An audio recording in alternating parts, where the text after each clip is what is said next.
Hey y'all. Hey y'all. Mm-mm-mm. I am so happy to be here tonight. Hey girl, hey.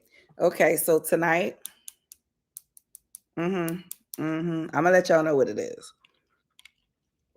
I don't know what y'all got. I told y'all it was BYOB and bring your own snacks. I had sushi on my spirit, but I don't know. I want to have to be running up off of here.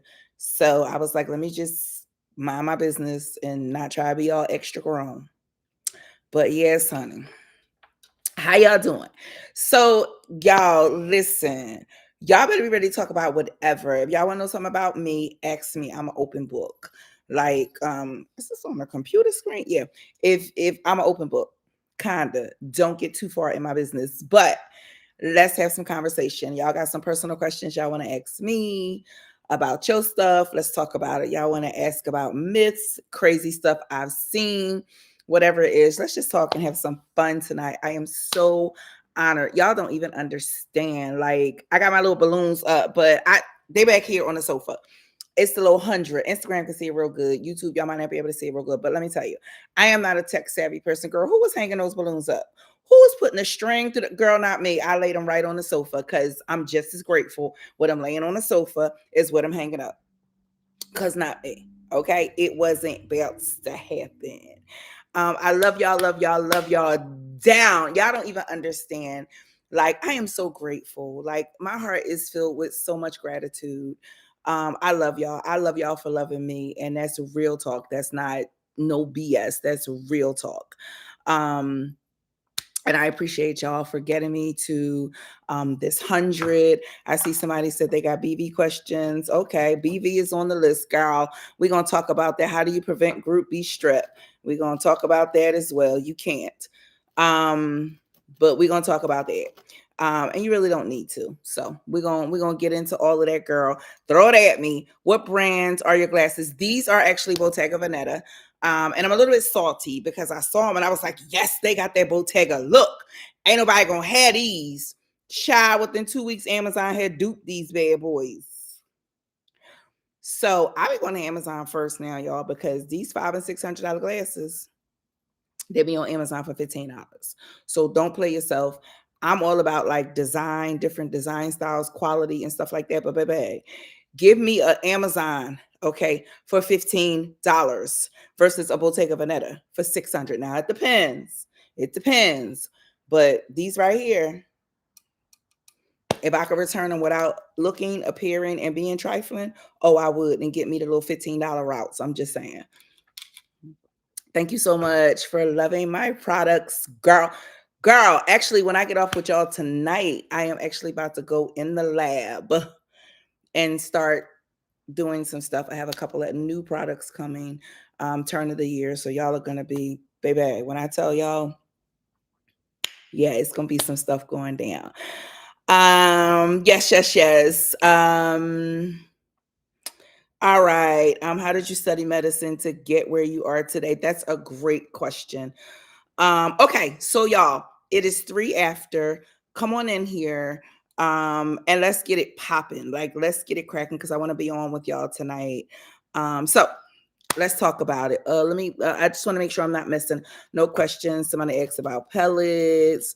Somebody said, what is the best thing to wash your lady with that you can buy in stores to keep your PS bound? Okay, best soap. Yes, ma'am. We got that.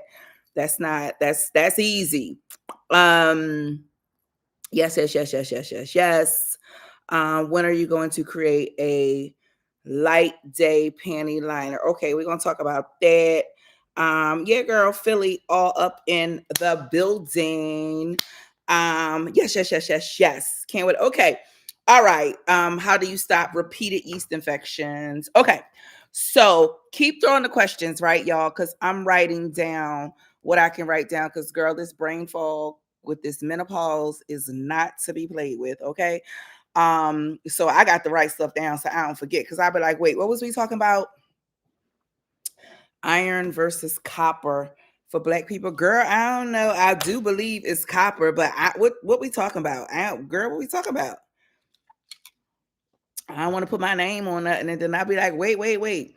How long you been on YouTube? A while, but I've only been committed to YouTube. Like, like literally coming on, doing videos, blah, blah, blah, blah, blah, blah, probably for about maybe a year now. Maybe a year now. Okay. Thanks everybody on the congratulations. Iowa City, where you been, Iowa City? That's what's up. Welcome. If you're new, for all the vibes. Okay, y'all. So somebody asked, how did I get into practicing medicine? Honestly, being a doctor is all I've ever seen myself be. Well, actually, when I was 9 years old, I wrote like a paper, and my grandma kept the paper and she showed it to me when I got older. And I said I wanted to be a nurse because I wanted to help people, right? So I never really saw myself being anything other than a doctor. I really didn't. And I didn't know what kind of doctor I wanted to be, but I know that I wanted to be a doctor. And the journey, baby, the journey is like that damn the book of Eli. I ain't even lying to you. But my attitude is always they graduate a class every year. You know what I mean? And if you look at your mountain as a whole mountain, you'll never conquer your mountain. You have to look at it as a pile of rocks, and you chip at that rock. You chip at it to get where you're going. I'm a poor girl from West Philly, but I did it. I did it. I broke my neck. I made sure my smarts were in place. I went to Masterman. If you're from Philly, you know all about Masterman. You know what it's about. If you're not from Philly, you might even know about Masterman. Went to Masterman, did my thing, and my first year out of high school, I went to Hampton for a year. Believe it or not, nobody really knows that about me because I don't. It was a year. And I went to Hampton for a year, and I didn't have enough money to continue on. And unfortunately, the HBCUs are not very nurturing. A lot of times, I'm not saying all of them don't jump down my back. Okay.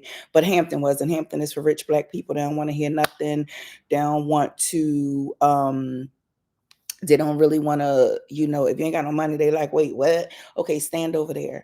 And so I applied to Drexel, and I was accepted. I just did not go. But Drexel had rolling admissions, thank God. And I called them, and they were like, yeah, come on, come on. And it makes me feel sad. But at the end of the day, that particular school, which happens to be a white school, they welcomed me, gave me grants, gave me this, gave me that, purchased a computer, did this, did all the things.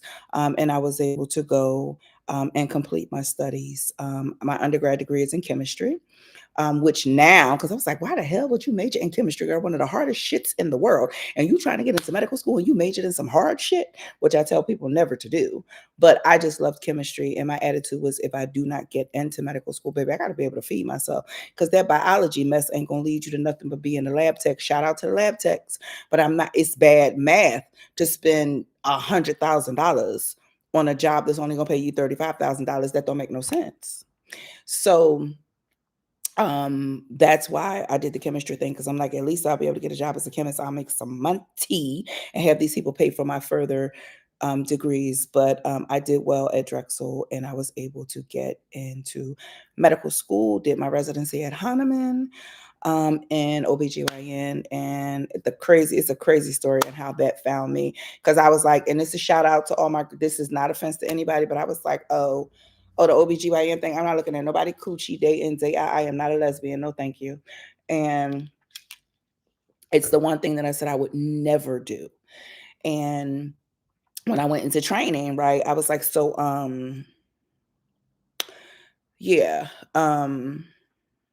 yeah, because I was training with like Black females, and they were the OBGYNs. And I was like, I want to do this. So tell me what I need to do to pass. I'm going to do what I need to do, and I'm going to stay out your way, because I know you don't want to waste time teaching somebody who don't want to learn. So they were like, okay, cool. And they were like, the first thing you need to do is go deliver babies. So let's go into this room, hand over hand. I was like, what's that? They were like, you're going to put your hands over top of our hands. And so you'll be making the same motions when you deliver the baby. And then boom, we can say you deliver the baby. I'm like, okay, cool, baby. I walked into that room, and I did the hand over hand. And that's when I realized just how spiritual this whole thing is. Like, something in that room shifted, like the energy shifted. It was warm.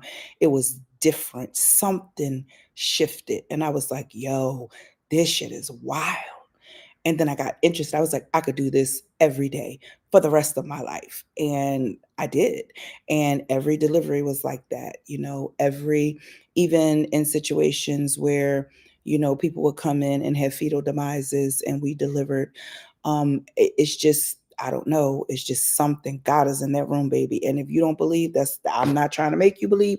I'm just trying to tell you my experience. So that is how that went. And then how did I kind of get here? My personality type has always been my personality type. Even at the retreat this weekend, my friends from like my bestie from high school and my bestie from college were there. They were helping. They were in the building. And they were like, girl, your personality has not changed a bit. You are the same person and is. And so when you're in residency, you walk with the white coat and it'd be 20 of y'all walking down the hallway looking all intimidating and shit, right? Okay, cool. So, but me, again, I'm from West Philly. So at the end of the day, yes, I'm in that crowd with y'all because I've earned it. But I understand, like my family are people who would have been housekeeping, and that would have been a good job because you made a lot of money an hour. Plus, you got overtime. Plus, you have benefits. That was a good job. The kitchen, that was a good job. You get what I'm saying? And although that wasn't my life and it didn't have to be my reality, I have respect for that because those people came before me and they made it possible for me.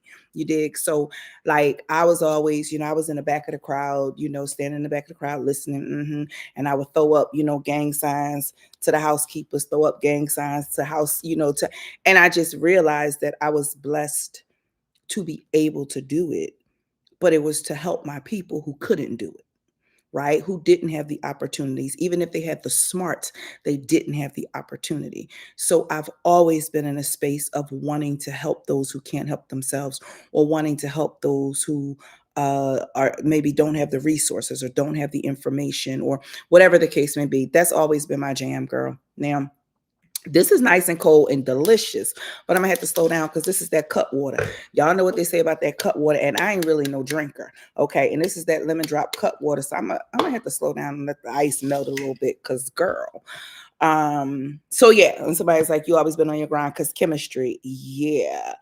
And that's just, I'm a very down to earth person. People who know me, like my true friends, I'm funny. Like I am a hilarious person. Like when my true friends get together, that girl, I don't see how anybody listens to your crazy ass because you smart as hell, but you so damn retarded. And that's just me. But anyway, so that's how I got into medicine, and that is why I do it how I do it, for the people, for the culture. And so I make sure everybody understands where I'm coming from.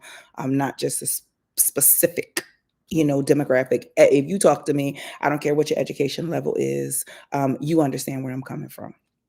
So that's where I'm at with it. So somebody just asked me, and this is a quick question, a couple of quick questions that I can answer very quickly. Somebody asked me, how do you avoid group B strep? So, okay, group B strep is a normal bacteria that lives in the genital tract of females, and it comes and goes. So 30% of women are going to have group B strep, and it's going to come and go. So it's a big deal. It's never a big deal. It's a big deal during pregnancy. Okay. Yeah, girl, the glasses, Bottega Veneta, honey. I wish it was the Amazon ones, but girl, these the real Bottegas. So anyway, they're a little bit heavy too. But anyway, it's an issue during pregnancy because if it is not treated, and you deliver a baby, and you have group B strep, it can cause issues for baby. But does it cause issues for you? No, it's a normal bacteria that lives in the vagina of women and the genital tract, the vagina and the rectum of women, and it comes and goes. But we just got to be sure about it during childbirth and delivery. So it's not like you have an infection. It's not like a vaginitis or anything like that. It's just there. It comes and goes. We really don't care much about it, except if you're having a baby. We got to make sure we protect the chitlins, okay? We got to protect these churns. So there's that. Girl, what you talking about this? I'm brave with this cut water. Girl, you ain't never lied. Me over on Instagram trying to be grown, trying to be grown. I said, I ain't finna embarrass myself on this live. Let me sit that down. I can't do more than 2 or 3 sips of Moscato. So I'm over here doing the most. I work at the reception at OBGYN medical record in New York, and I love your channel. Thank you so much, my dear. I appreciate all of y'all for appreciating what I'm trying to do, and get you guys appropriate information so that we don't have the same cycle that we always have, them and us and all the things. Okay, so somebody asked me very, very quickly, what is the best soap to use? So now I'm gonna say Clean and Cute body wash bar, because it is, it's no cap. Anybody who uses it knows, but at the same time, I understand that everybody doesn't have access. I put a comment, or I don't know how to pin comments and stuff, but I just put a comment up there on which website to get it from, and it's cleanandcute.shop. But if that's not something that's in your bandwidth, if that's not something that you are able to afford or able to get right now, sis, I totally understand. And no shade, no tea. I'm not that doctor that's gonna be like, you don't buy my stuff, you can't get okay. No. I actually just created the body wash bar about maybe it hasn't been 3 years. I think about 2 years ago. And it's doing absolutely magnificent. It does magnificent things. It's that girl. But before I created it, it was Dove White Bar Soap, the original, not the exfoliated, not the sensitive skin, the Dove White original. Like from here down to your feet, my dear. Don't be like, oh, I wash this with this and I use black soap up here for hyperpigmentation. Girl, all that ranks down to your coochie. It ranks down to your coochie. Okay, so no ma'am, no sir. Okay, now the sirs can use whatever they wanted to use, interestingly enough. I recommend that we get up under them balls and up in that booty with the body wash bar, but at the end of the day, they can really use what they want. But you, girl, either my soap or Dove White Bar Soap, those are the only two soaps I co-sign, and it has to be the bar soap. It cannot be a liquid soap. Liquid soap contains sodium lauryl sulfate. Your vagina does not like it. Why? Your vagina is acidic. Sodium lauryl sulfate is basic or alkaline. When you use it, that is the very thing. Okay, we got the goal complete. Y'all want to see this closet? I'm gonna clean it up. And then maybe next weekend I'll record a closet tour. But yes, okay. So my closet is fire too, but anyway, so what was I talking about? Oh, because the liquid soap is alkaline, your vagina is acidic, and that in and of itself knocks off your pH, as y'all like to call it, because I hate that word, but pH, as you like to call it, and it creates a vaginitis. So no, let's not do that. Let's not do that. The Dove White Bar Soap. Shower time should be very boring. Okay, for me, I clean my skin at the vanity because I don't want that wrenching down my body. So I clean my skin at the vanity. Okay. And then I get into the shower and I use my body wash bar, entire body, the whole thing, entire body. And that's it, in a nutshell. And I get out. Okay. Now, if you want to use, different lotions, different oils, whatever, do you, boo? You can do all of that. But when it comes to actually washing your body, cleansing your body, Dove White Bar Soap or Clean and Cute Body Wash Bar, that is it. And baby, if you ain't tried it, you owe it to yourself, honey. That's self-care in and of itself. You owe it to yourself. Why is it not a good idea to wash your hair in the shower? Same reason. Because the shampoo, again, is a liquid. And 9 out of 10 are going to contain sodium lauryl sulfate. They're going to contain different fragrances, other chemicals. Your vagina is like, girl, what are you doing to us? What is happening? So yeah, that's why we don't do the whole anything. Can I buy water wipes from Walmart? Girl, I don't work at Walmart, but I think so. Now, you definitely can get them on Walmart.com. Okay, you can definitely get them on Amazon.com. But yes, like the water wipes, that's an easy, breezy situation. That's not a hard to find, and it's not expensive. It is not expensive. Okay. If someone keeps getting yeast infections or have vaginal irritation, could it be the unscented detergent or the soap remaining in clogged after washing?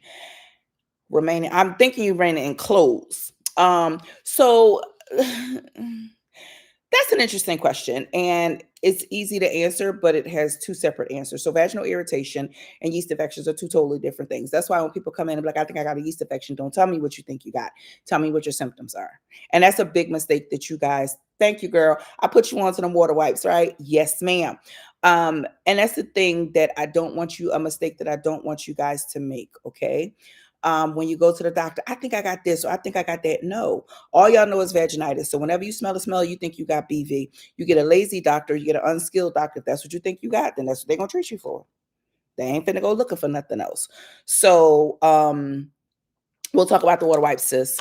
So don't do that. And I tell my patient, um, yeah, don't do that. So at the end of the day, when you go in and you go to the doctor's office and you say, well, I've been experiencing, tell them what your discharge looks like, tell them what it feels like, tell them what color it is, and tell them what it smells like. Let them come up with a diagnosis. Okay, because you don't want to be wrong, and then you're constantly, they keep treating me for it and it ain't going away. You keep diagnosing it.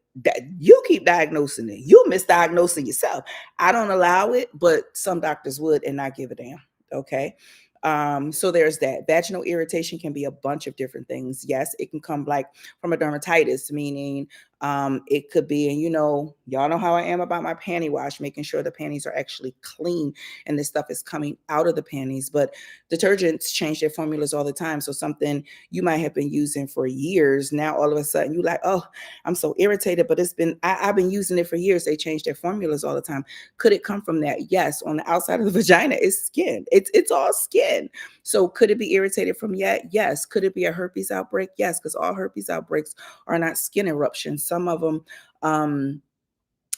just kind of feel irritating and tingly and weird, but it is not always a skin eruption. So because vaginal irritation is a thing, that doesn't mean that a yeast infection is the same thing. One of my slogans used to be, everything itches ain't yeast. Everything itches ain't yeast, boo boo. So you just have to be real mindful of that. And yes, it can come from detergent things. I'm very funny about that. As far as somebody acts like, would I create a panty liner? I'm going to tell you, no. But if you ask what I recommend all of my patients use, is Cora. Cora. Cora has the panty liner. Cora has the overnight pad. Cora has the disc. Them panties that y'all be bleeding into. Honey, they got it all. And it's chlorine. It's chlorine free. Which is a huge deal for me. I don't play about it. So I'm big on Cora. Okay. So if that's what you're looking for a panty liner that's not going to irritate, that'll be fine on the skin. Cora, Cora, Cora. It's in everywhere. We shouldn't be targeting, but Target, Walmart, Walgreens, Amazon, Cora website is everywhere. Okay. Girl, child. Now I gotta take a sip of the damn. Y'all, somebody just asked me. She must be new to the channel, y'all. Welcome, girl. Welcome. We ain't gonna drag you this time, okay? But I'm gonna answer your question. But baby, is it okay to use vinegar mixed with body wash in your lady area? So I'm gonna assume you typed that before we had answered all that. The answer is a strong and unequivocal no, ma'am.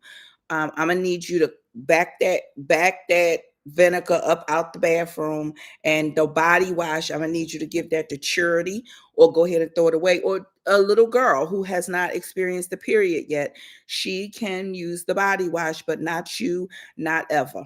Okay.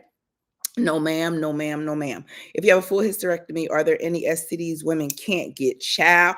Well, theoretically. And then full hysterectomy, like, what does that mean to you? Is your cervix still in place? Is your cervix not still in place? So theoretically, they'll say gonorrhea, chlamydia, you can't get because you don't have a cervix, and those are more cervical infections. But baby, I done seen some stuff. You got a remnant of something. You got a little piece of cervix left in there, baby. That gonorrhea, chlamydia is coming for you. But yeah, so theoretically, it shouldn't be anything that affects the cervix if you don't have a cervix. But you could have had a full hysterectomy and one little couple cells up in there, and boom. So if you're asking, should you be using condoms? Yes, because we're trying to prevent HIV like we ain't never seen it before. Baby, we're trying to prevent syphilis, baby. They is out here with diseases from the 1980s like it never went nowhere. You hear me? And if y'all want to talk about that, we can. Just let me know. I ain't trying to be all up in y'all business. Yes, honey. See, she's a veteran. She letting you know, baby, please don't pickle your vagina. Don't do it. And then you come scratching, talking about it's so dry down there. It's so dry down there, baby. Girl, you got pickle coochie lips down there. I still have ovaries. That's it. Yeah, mama. Again, just for safety purposes, I'm gonna say strap that thing up. But theoretically, gonorrhea or chlamydia should not be a thing. Yes, ma'am. Don't jerk your vagina. Yes, ma'am. See, we're a family over here. We're a family. We understand. We understand. Now, do not think I'm being a bougie, person by not letting y'all on the live when y'all send requests. Baby, I don't know how to do all that stuff. Okay. I got 2 cameras going. That's real tech savvy for me. Okay. I don't know how to let y'all in and do this and do that. So don't even worry about it. Don't even ask because I don't know how. It's not that I don't want to. I just don't know how. Okay. And at some point we will get a team that will help me with all this stuff. Okay, so troll alert. What's going on with the troll? I'm grateful that. Child, let me tell y'all this. What? A gerbil is trapped in my boyfriend's butt and can't get out. Should he keep feeding? Okay, so now you playing games. I don't know who you are, but child, we ain't got time for that over here. We is over here trying to get real knowledge and have a good old celebration. I don't know who you are, child, but whatever. Are you accepting new patients? If so, how do we make an appointment? Now, I'm accepting new patients for certain things.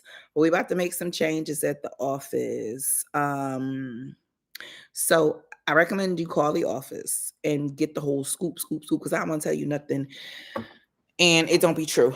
Okay, so somebody asked about, I think this might be this same lady. Ma'am, and I say that with the utmost respect.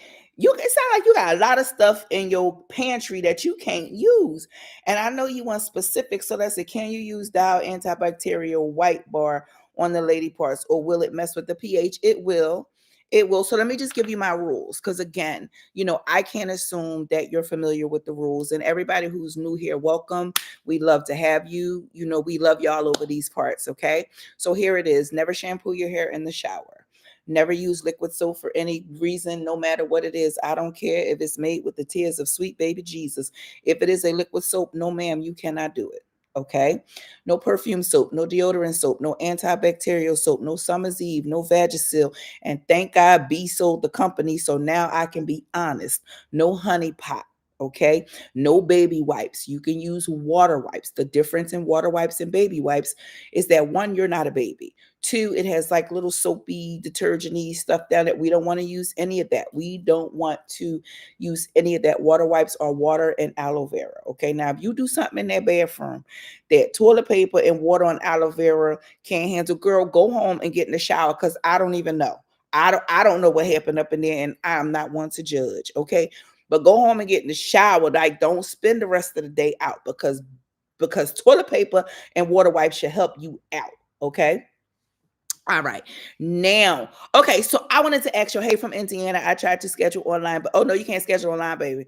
No, no, no, no. We don't do the schedule online because people be doing all kinds of crazy stuff. So we can't do that. But you can call in. Okay, you can call in. Make sure you call in any day before noon, because they be trying to get out of there. So make sure you call in any day before noon, and somebody will be more than happy to talk about you.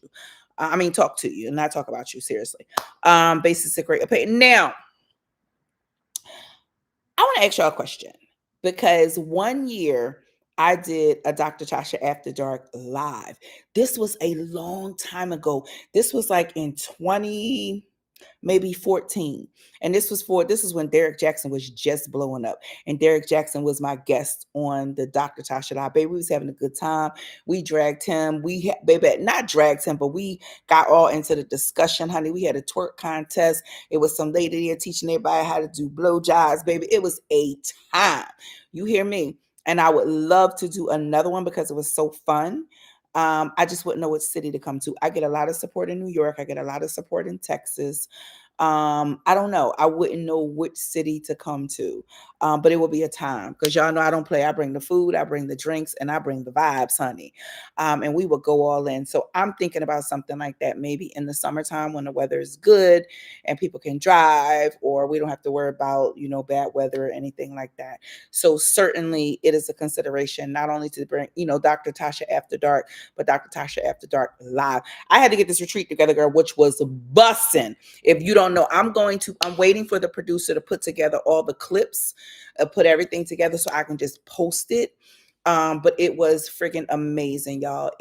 Words cannot even describe how amazing that thing was. It was just all the things, and I had to focus so much energy on that. So I will be getting back in the studio and recording, and I have so many good shows that I want to bring to you guys. So much just funny stuff and good shows that I want to bring to you guys. So yes, we will be starting that back in November. Okay. All right. Yes, I may come to New York, y'all. Okay, so you better come back home here in Philly. Let me tell you one thing about it. Philly don't really support my brand a lot. I love Philly. That's my home. I will always love Philly. I will go hard for Philly. I don't play by my Eagles. Okay. Don't say nothing to the left about Philly, or we can get real active up in here. Okay. But the girls be funny up. I don't know. I gotta think about it because I ain't trying to sell like 10 tickets. New York be coming through, baby. So I don't know. We got to see. But I don't know. We will see. Now somebody asked me, I'm trying to catch all the questions. Trying to catch the questions. The first, okay. Also, it was my first abnormal PAP, but my dual stain was negative. I was negative for HPV, good, but positive for HPV. Okay. Now it's clear, but I'm scared. Won't I still live with this forever? No. HPV is a very interesting one in that, yes, you can clear HPV up till age 31. If you're older than 31, you're not going to clear it. You're going to keep it. But the best way to be able to control HPV is to get the HPV vaccine, which is Gardasil. And you can get it from ages 9 till 45. The insurance companies be real janky about it, and they don't like to give it to you. So it's like, I order it, and then I don't hear nothing else about it. And the patients be like, you ain't send it. Oh, I sent it. I sent it 3 months ago. You got to stay on your insurance company because you're entitled to it. And then once y'all start harassing the insurance company, like, where my stuff? Y'all better pay for my vaccine. They will. But otherwise, they act like whatever. But you're entitled to it. So the best way is one, to have protected intercourse, and two, get the HPV vaccine and make sure you're staying up on your screening, and you will be fine, my dear. So don't be afraid. Okay, we don't do afraid over here. Somebody said, is it okay for a female to still receive oral if she has herpes? Yes. I mean, at the end of the day, everything comes with being open and honest with your partner. But I'm big on, what do you call this? Full disclosure is a two-way street. Y'all want to sit and fall on a sword and be like, well, let me tell you what I got. Y'all ain't seen his test results. You don't know what he got. You don't know if he got HIV. You don't know if he got syphilis. You don't know if he got herpes, his damn self. And y'all sitting here like, please be okay with the fact I have herpes. Bop. I just want to just bop you in your damn forehead, because no, ma'am. No, ma'am, we not doing that. What you're going to do is get some information, and then you see, okay, this person is herpes negative. Then I'm going to be respectful and give this person the opportunity, and whether they want to continue on in this thing or not. But understand, and I tell it all the time, and it's even on my video, the transmission rate of herpes is only 5%. 5%. It's not like it's 100%. Okay. And it's 15% of you have an outbreak. Now, you ignorant if you let somebody go down on you and you have an outbreak. I mean, that's just pure unadulterated ignorance. You heard me? I mean, you just a different level of savage if you let somebody do that. But at the end of the day, again, the transmission rate is only 5%. So I would not feel bad about having oral sex, if herpes is present. But again, it's a communication thing. So I would also be like, listen, let's talk, boo boo. Let's have a conversation, boo boo. But again, that requires some information on his part as well. Okay. So somebody said, if you have high risk HPV and clear it, will you have it forever? No. I just said that you can clear it up till age 31. But if you're over 31, yeah, you're likely going to have it, and it's okay. Like I said, what you want to do is have protected intercourse and get your Gardasil vaccine, and you'll be fine. And somebody said, would you recommend cervical polyp removal? Hell yeah, because you're going to bleed. And it is just a polyp, and it's on your cervix. So 9 times out of 10, I just hit you with a little numbing at the office and just scrape that thing off if it's on the cervix, if it's on the inside. But you really don't have any pain fibers on your cervix. Now, you do some stuff to your cervix, you start cramping. You get to cramping, but there's no pain. It's not like, ouch, because you have no pain fibers on your cervix. Okay. So there's really no downside to removing a cervical polyp. So And I don't know. Somebody asked me, the studies show that. Why the specific age of 31? I don't know. In reading the study says up till age 31. So maybe they meant like 30, including the whole age of 30. And maybe that's why it came across as 31, but I don't know. The study basically says 31. And anything before that likely will clear if you change those habits, meaning supporting your immune system, getting rest, eating well, not eating a bunch of crappy foods, drinking water, exercising, making sure you take the Gardasil vaccine, making sure you take your vitamins, your vitamin D, and then having protected intercourse. HPV, if you think about it, HPV is like it's like an avalanche. Right. So let me explain it to you guys if I've never explained it before. Yes, it is true that some cases do go away. Let me explain it if I've never explained it before. So let's say you have sex unprotected. Now, when we're talking sex, we're talking unprotected, because if you have protected sex, baby, you can have sex with 50,711 people. That's your business. Okay. Your body count is your business. Okay. We're talking unprotected, where it gets a little janky. Okay. So if you have unprotected sex with guy number 1, and he has types 1 through 50 of HPV, you now have 1 through 50. Okay. You have unprotected sex with guy number 2. He has types 51 through 100. You now have 1 through 100. Right. And so the more unprotected sex you have, the stronger it gets, the more types you potentially pick up, the more activity, like the stronger it gets. And then it starts doing stuff like changing your pap smear and doing all the things. So this is why it's so important to not have that level of exposure, if that makes any sense. Okay.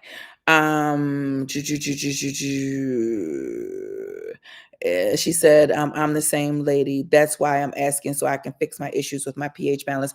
Yes, ma'am. The issues with your pH balance is, unfortunately, with a lot of Black women, is that we're doing too much. We're doing too much, baby. You just doing too much in that shower. Settle down. Don't use all that stuff. It ain't wise y'all out here trying to make it smell like perfume and roses and diptyque and all that foolery and bad body work. That your vagina is not supposed to smell like that. It's just not supposed to stink. It's just not supposed to stink. If there's an odor, there's an infection, and there's nothing. And on the Yoni Girl channel, on the TikTok shop, in the Walgreens, it is nothing that you can purchase once you have an infection to fix it. You have to fix the infection. I used to tell my patients like this: if you have an infection in your C-section scar, is there something at Target that can fix it? Nope. If you have an abscess in your tooth, is it something at Target that can fix it? Nope. So why do y'all think in your whole vagina, your whole very complex vagina where a whole lot of stuff go on down there, why do y'all think that it is something on that feminine aisle, on that TikTok shop, or on the girl who has read 2 words, not even lines, 2 words of a GYN article, and then has come up with her own storyline to sell you a $60 bottle of some bullshit that don't work? If y'all don't stop, scaring this vagina half to death and tearing it out the frame, yeah, y'all doing too much. Y'all doing too much. Okay, so yes, ma'am. Nobody is drag. Again, you'll understand on this channel that it's all love, and I especially want everybody to learn and understand about their bodies and what's happening. So we do have a good time, and we do have a kiki. I can laugh at myself. So don't feel as if, I'm coming at you sideways. I enjoy this stuff and I like to have fun with it. Okay, let's talk about recurrent yeast infections because a couple of people have asked me about recurrent yeast infections. Let me break this down for y'all. Y'all ready? Y'all listening because some of y'all don't want to be convicted. Some of y'all don't want to hear. Okay, so let me tell you about this. Now, when it comes to yeast infections, yeast loves sugar. It does. So y'all are convinced that it's the moist clothes that y'all are wearing at the gym. No, that helps yeast grow, but it doesn't necessarily put yeast in an environment to be there. I always tell my patients yeast is a function of what you put in your body. Vaginitis is a function of what you do to your body. Does that make sense? Okay, go with me on this. So, with yeast, oftentimes you're going to notice it when you have elevated blood sugar. And that is, and I tell my patients, they be like, Doc, I keep getting these yeast infections. You be eating crazy. You've been carbing out. You've been drinking a bunch of liquor. You've been eating a bunch of juice, drinking a bunch of juice, eating a bunch of foolishness. They be like, yeah, I have been eating crazy. There you go. There you go, sis. That's that. There you go. And I'll tell them, make sure you're hydrating, drinking alkaline water, get away from those carbs. Let me treat the yeast. Now, again, that part. Another part when it comes to yeast is people don't know that there are 5 different types of yeast. Usually you're only going to see 3 of those 5 in the vagina. Of those 3, 1, maybe 2 are going to be treated with diflucan, right? So if you get a doctor who only says, okay, yes, boom, yeast is there, meaning they don't speciate, meaning they don't tell you what type of yeast you have. You got Candida albicans, which is the most common. Then you got Candida glabrata. Candida glabrata is second most common, but it is not fixed with diflucan. Then you got Candida parapsilosis. Yeah. Then you got Candida trapecalis, and you got this other one, Candida setaci. Baby, it's not, yeast ain't just yeast. Okay. And so oftentimes, if you're not being appropriately tested to tell you what type of yeast you have, is that is this, if this what do you call it? Diflucan is actually treating it, and child, miss me with the what's the stuff y'all get from the store? The cream. Tell me, child, I got brain fog. The little cream. Anyway, that don't damn work. I told y'all, anything over the counter, anything over the counter, no ma'am, you might not want to treat any type of infection with that. But if you notice that you're getting recurrent yeast, yes, you need to go to the gynecologist. Yes, you need to have a conversation. You need to change your lifestyle. And there are 2 other things that you need to do. Monostat. That's what the damn thing is. That shit don't work, and it burns your coochie. There is a couple of things that you need to do. First and foremost, when you go to the doctor, you need to ask, are you testing for only just Candida in general, or are you able to tell me what type of Candida I have? That's the first question. Next, you need to have them check your hemoglobin A1C. Your hemoglobin A1C is a screenshot of what your blood sugar has looked like over the last 3 months. If it is above 5.6, you are pre-diabetic. If it is above 6.5, you are whole diabetic. Okay. But either way, you want to change your diet up, get away from those carbs, get some fiber in you and some protein, start drinking a bunch of water. Now, also, y'all ready for this one? Because I'm about to drop a pearl up on you. If you're like, I'm not doing any of those things and I'm not eating crazy and I'm still, what about your partner, sis? What about your partner? Yes. So if you are having unprotected sex, okay, and your partner is diabetic or pre-diabetic or has a poor diet or any of the things, right? And his semen is high in sugar, your vagina will respond with a yeast infection. Mm. Didn't know that, did you, girl? Didn't know it. So, yes, you need to be mindful of all those things. So, if you're like, yeah, I just keep getting this yeast infection, first thing you want to do is check your diet. Second thing you want to do is go to the doctor, be like, one, are we sure we're effectively treating this? And stop trying to use that monostat or these ovules or sticking stuff up there. Just stop. Just stop. The ish don't work. Just stop. Okay. Go and get you some care somewhere. And let me tell y'all something else y'all need to be worried about, because I'm going to get on the rampage. These doctor's offices, I don't know what is happening with the medical community that they don't want to touch patients anymore. Because if you go to a doctor and they give you a swab and tell you to go and swab yourself, you want to say respectfully, go to hell and leave that office. Okay. And the reason is this: you need to understand, when you are effectively swabbing somebody and you're doing all the things that you are supposed to do when it comes to with respect to, you're getting in the cervix, inside the cervix. The cervix looks like a little donut hole, like it is literally like that, and I'm sticking a Q-tip in there, twirling it around like that, and I'm sending it to the lab. Girl, you can't get that far up. You don't know if you got in your cervix. That's a crazy, that is crazy work. When I heard, I said, they doing what? I said, you had to do, one of my patients couldn't get in. And she said, Doc, I went to the urgent care. Don't ever do that, first of all. I went to the urgent care and I swabbed myself. I said, I know you lying. I know you did what? Girl, if you don't get up there and get undressed from the bottom down so we can figure out what's going on with you, I know something. Because that's some foolishness. You can stick it in your vagina. That's all you're going to get is vaginal results. You are not going to get, like cervical anything. So I my mind is blown. Okay. My flabbers are gasted. I cannot. Mm. So yeah, I'm just letting y'all know if that's something that y'all are experiencing. No, ma'am, that is bad care all day and twice on Sunday. Second, almost second to that damn Cologuard, baby. I know these people gonna be on here dragging me like, damn it, this doctor talking all this smack about, yeah, yeah. I don't care what you do. I don't care how much money you make. It's not my business. Go off, make millions. But what you are not gonna do is just like provide poor care to my folks. I'm not about to let it happen. Okay, so am I missing anything? And all my sisters and brothers in the chat, yes, ma'am. How you doing, girl? Do I still need a pap smear after I had a hysterectomy? That is a great question. We went over it this week, and it really depends on why you had a hysterectomy. And I'm never one to tell anybody that they don't need a pap smear. Now, do you need, so let's talk about what we're talking about.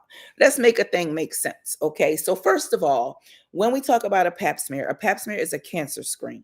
Okay, that is a cancer screen. So when doctors say, oh, you don't need a hysterectomy, I mean, you don't need a pap smear after having a hysterectomy. Oh, so we don't want to screen the vagina to make sure we don't have a vaginal cancer? If you tell a woman you don't need a pap smear, she ain't coming to the gynecologist unless she has a problem, right? Okay, so what happens if the vulva, meaning the lips, something don't look right on them lips? We develop a vulvar cancer, or God forbid we develop a vaginal cancer, or God forbid those ovaries are in there swelling up like golf balls, but you haven't been because they made you think that you don't need to come. And now you have situations that are out of control because you have not had a GYN assessment. Yeah. So that pisses me off as well. A number of things piss me off. We will talk about them. But that's a thing for me. So no, you don't have a cervix theoretically. So you don't need a cervical cancer screening, but you still should have a vaginal and a vulvar cancer screening. And actually, they should actually, believe it or not, jump back, put their hands on you and in you to make sure our ovaries are not this big and full of cancer, cyst, masses, or any of the above. So that is my answer to that. Okay. Um, you had to do it yourself, girl. Whew, yes, it is a lot of bad care out there. And I'm going to tell y'all what the reality of the situation, I'm going to keep it 100 with y'all. A lot of it is bad doctors, but it's not all bad doctors. It's these health systems, because literally they will be like, you got 7 minutes with a patient. And this is why I have my own practice, because if you come to my practice, we don't do that. Like, I sit and I talk to you. Tell me why you're here today. And I literally get quiet and just listen to you. And I'm like, is that it? Okay. Is that everything? Now, don't come in here like, well, in 2018, no, ma'am, we not doing that. Run me up to about 2 years ago, and that's as far back as we going. Okay. And if it's relevant to the situation, okay, cool. But we ain't going all the way back to 2018. We're not doing that, ma'am. No, ma'am. But I sit and I listen to people. And it takes longer than 7 minutes. And even my patients who are regular patients, sometimes it's like you come, oh, doc, I got a vaginitis. Okay, whatever. And you know me. And you know what I'm going to do. And I know you. But something is off. Your energy is off. Something is off. Something is different. And I'll be like, what's going on? Wait a minute. And let me go deal with this patient right quick because this is kind of quick. And then let me come back in, and then we sit and then we talk. That is what we do at my practice. I give you what you need. This is why sometimes it's going to cost you a little bit more. It's going to take a little bit longer to get an appointment, but you will not leave feeling unheard. You will not leave feeling untreated. And that is very important to me. So a lot of these health systems will tell the doctor, you got 7 minutes. And I was actually told that. When I worked for somebody, come on, Rogers, you've been in the room with this lady too long. She crying. Like, how am I supposed to just walk out and be like, well, ma'am, it's been nice. And she's sitting here crying.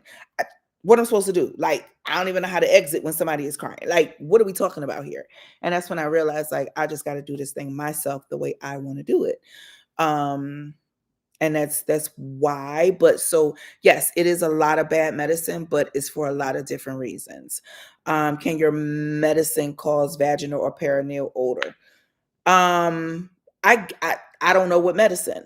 Now antibiotics, yeah, it's gonna cause, you're gonna smell like little corn chips or whatever. It gives you a little something. Sometimes if you eat a little asparagus, it do a little something. Sometimes if you have shrimp one day, you might smell a little extra seafoody the next day. But and I guess different medications can come through pores, but specifically, I don't know what medication we're talking about. Oh, here we go. Boric acid is not good, but many women use them because they drink several Dr. Peppers a day. Huh? Okay, so first of all, y'all know how I feel about this dang on boric acid, but let me just break it down because, okay, so first of all, I noticed a lot of women who try to be more natural, and that's a very loaded statement. And I'll tell you why I say it's loaded. Okay.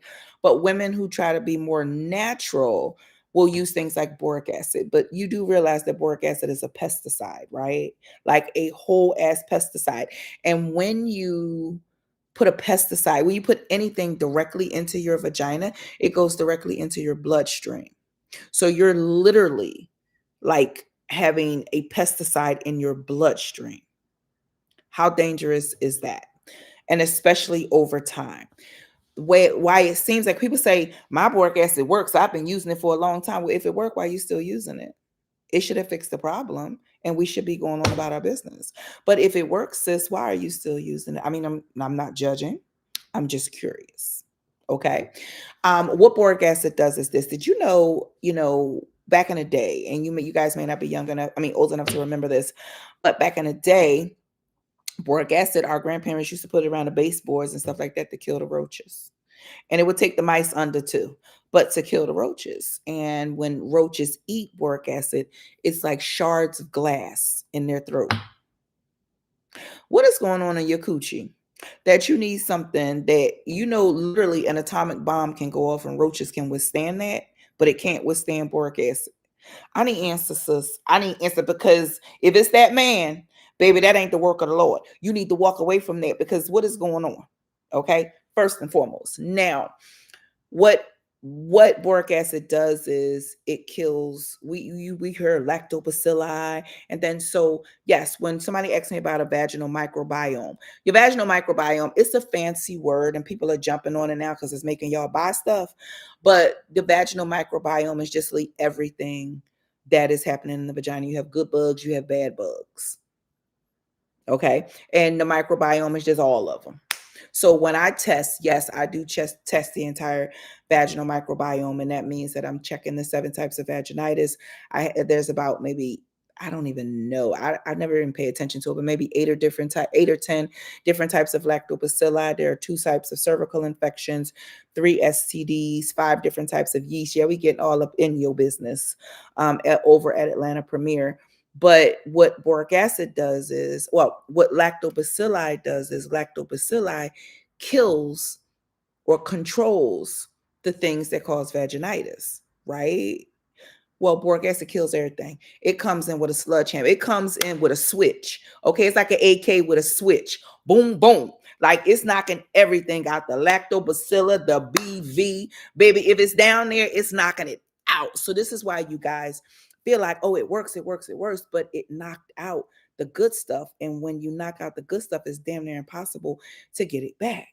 And so this is why women who use boric acid suffer with recurrent BV, because the stuff that kills the BV, you killed it, sis. I mean, boric acid is on straight up assassin time. Like it is on assassin time, period. And I get sometimes that, and that's why I don't judge, because I get that y'all are going to these doctors and you're like, I think I got BV, which again, stop doing that. And they give you the same metronidazole or metrogel, and then they switch it up, and then they do it for double time, which there's no indication or study that shows us that's what you should be doing.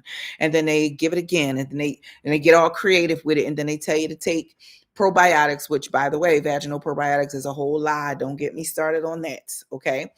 And they tell you to take this, and then they get frustrated, and then they say, okay, well, just take some boric acid. No, that's not the answer. So that's the jam with boric acid. And yeah, so that's that.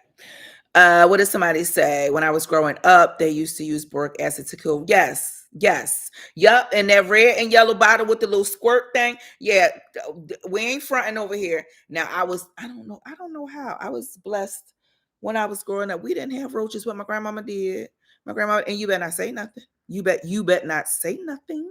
Okay. But I have had recurrent BV for 5 years with very heavy discharge for 10 days after every period, after taking metronidazole and clindamycin. Can this be helped? It can be. And it sounds like what's happening with you, my dear, is a lack of diagnosis. It sounds like you're not being effectively diagnosed, so you're not being effectively treated. I ask people all the time, do you have BV or do you have AV?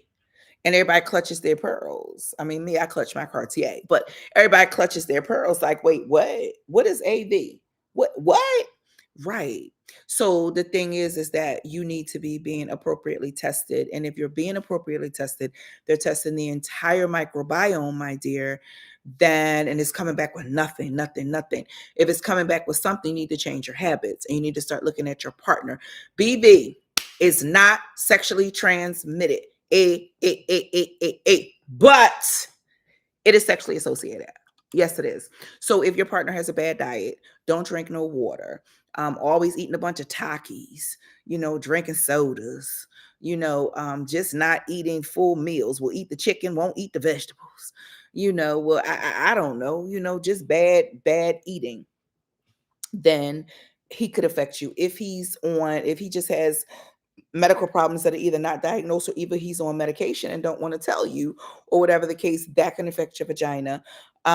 Even sometimes the real healthy ones, they be on them little packets from GNC. Y'all don't know what's in there, and neither do they.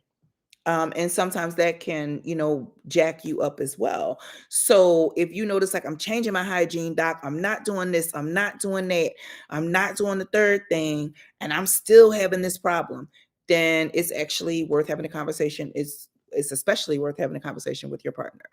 And even if you like, nope, I'm only having protected intercourse, condoms. Y'all know the veterans. Holla if you hear me. What do we say over here? B condoms. Those are the only condoms you can use. All those other name brand condoms, unnamed brand condoms, and never use a lambskin condom.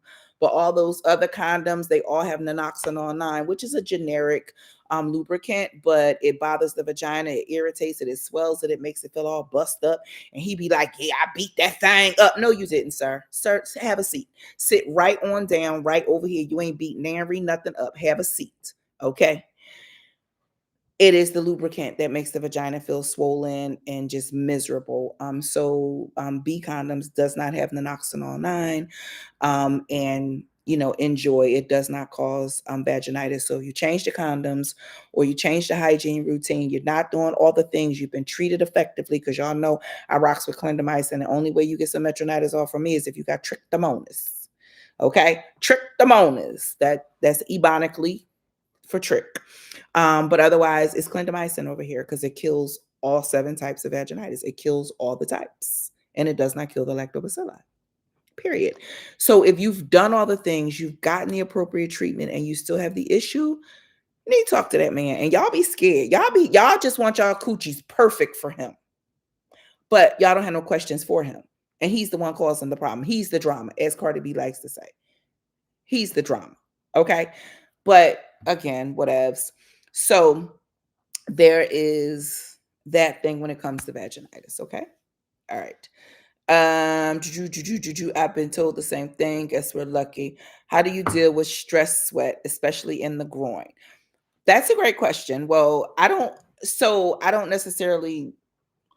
So stress sweat. Let's talk about that. There are 2 different types of sweat. You have apocrine and eccrine sweat. One of the sweats, and I always get them confused, but it don't matter. One of the sweats is like clear. It's thin. It's kind of like water, and it really doesn't have much of an odor. But the other sweat is kind of like thick, not real thick, but it's thicker.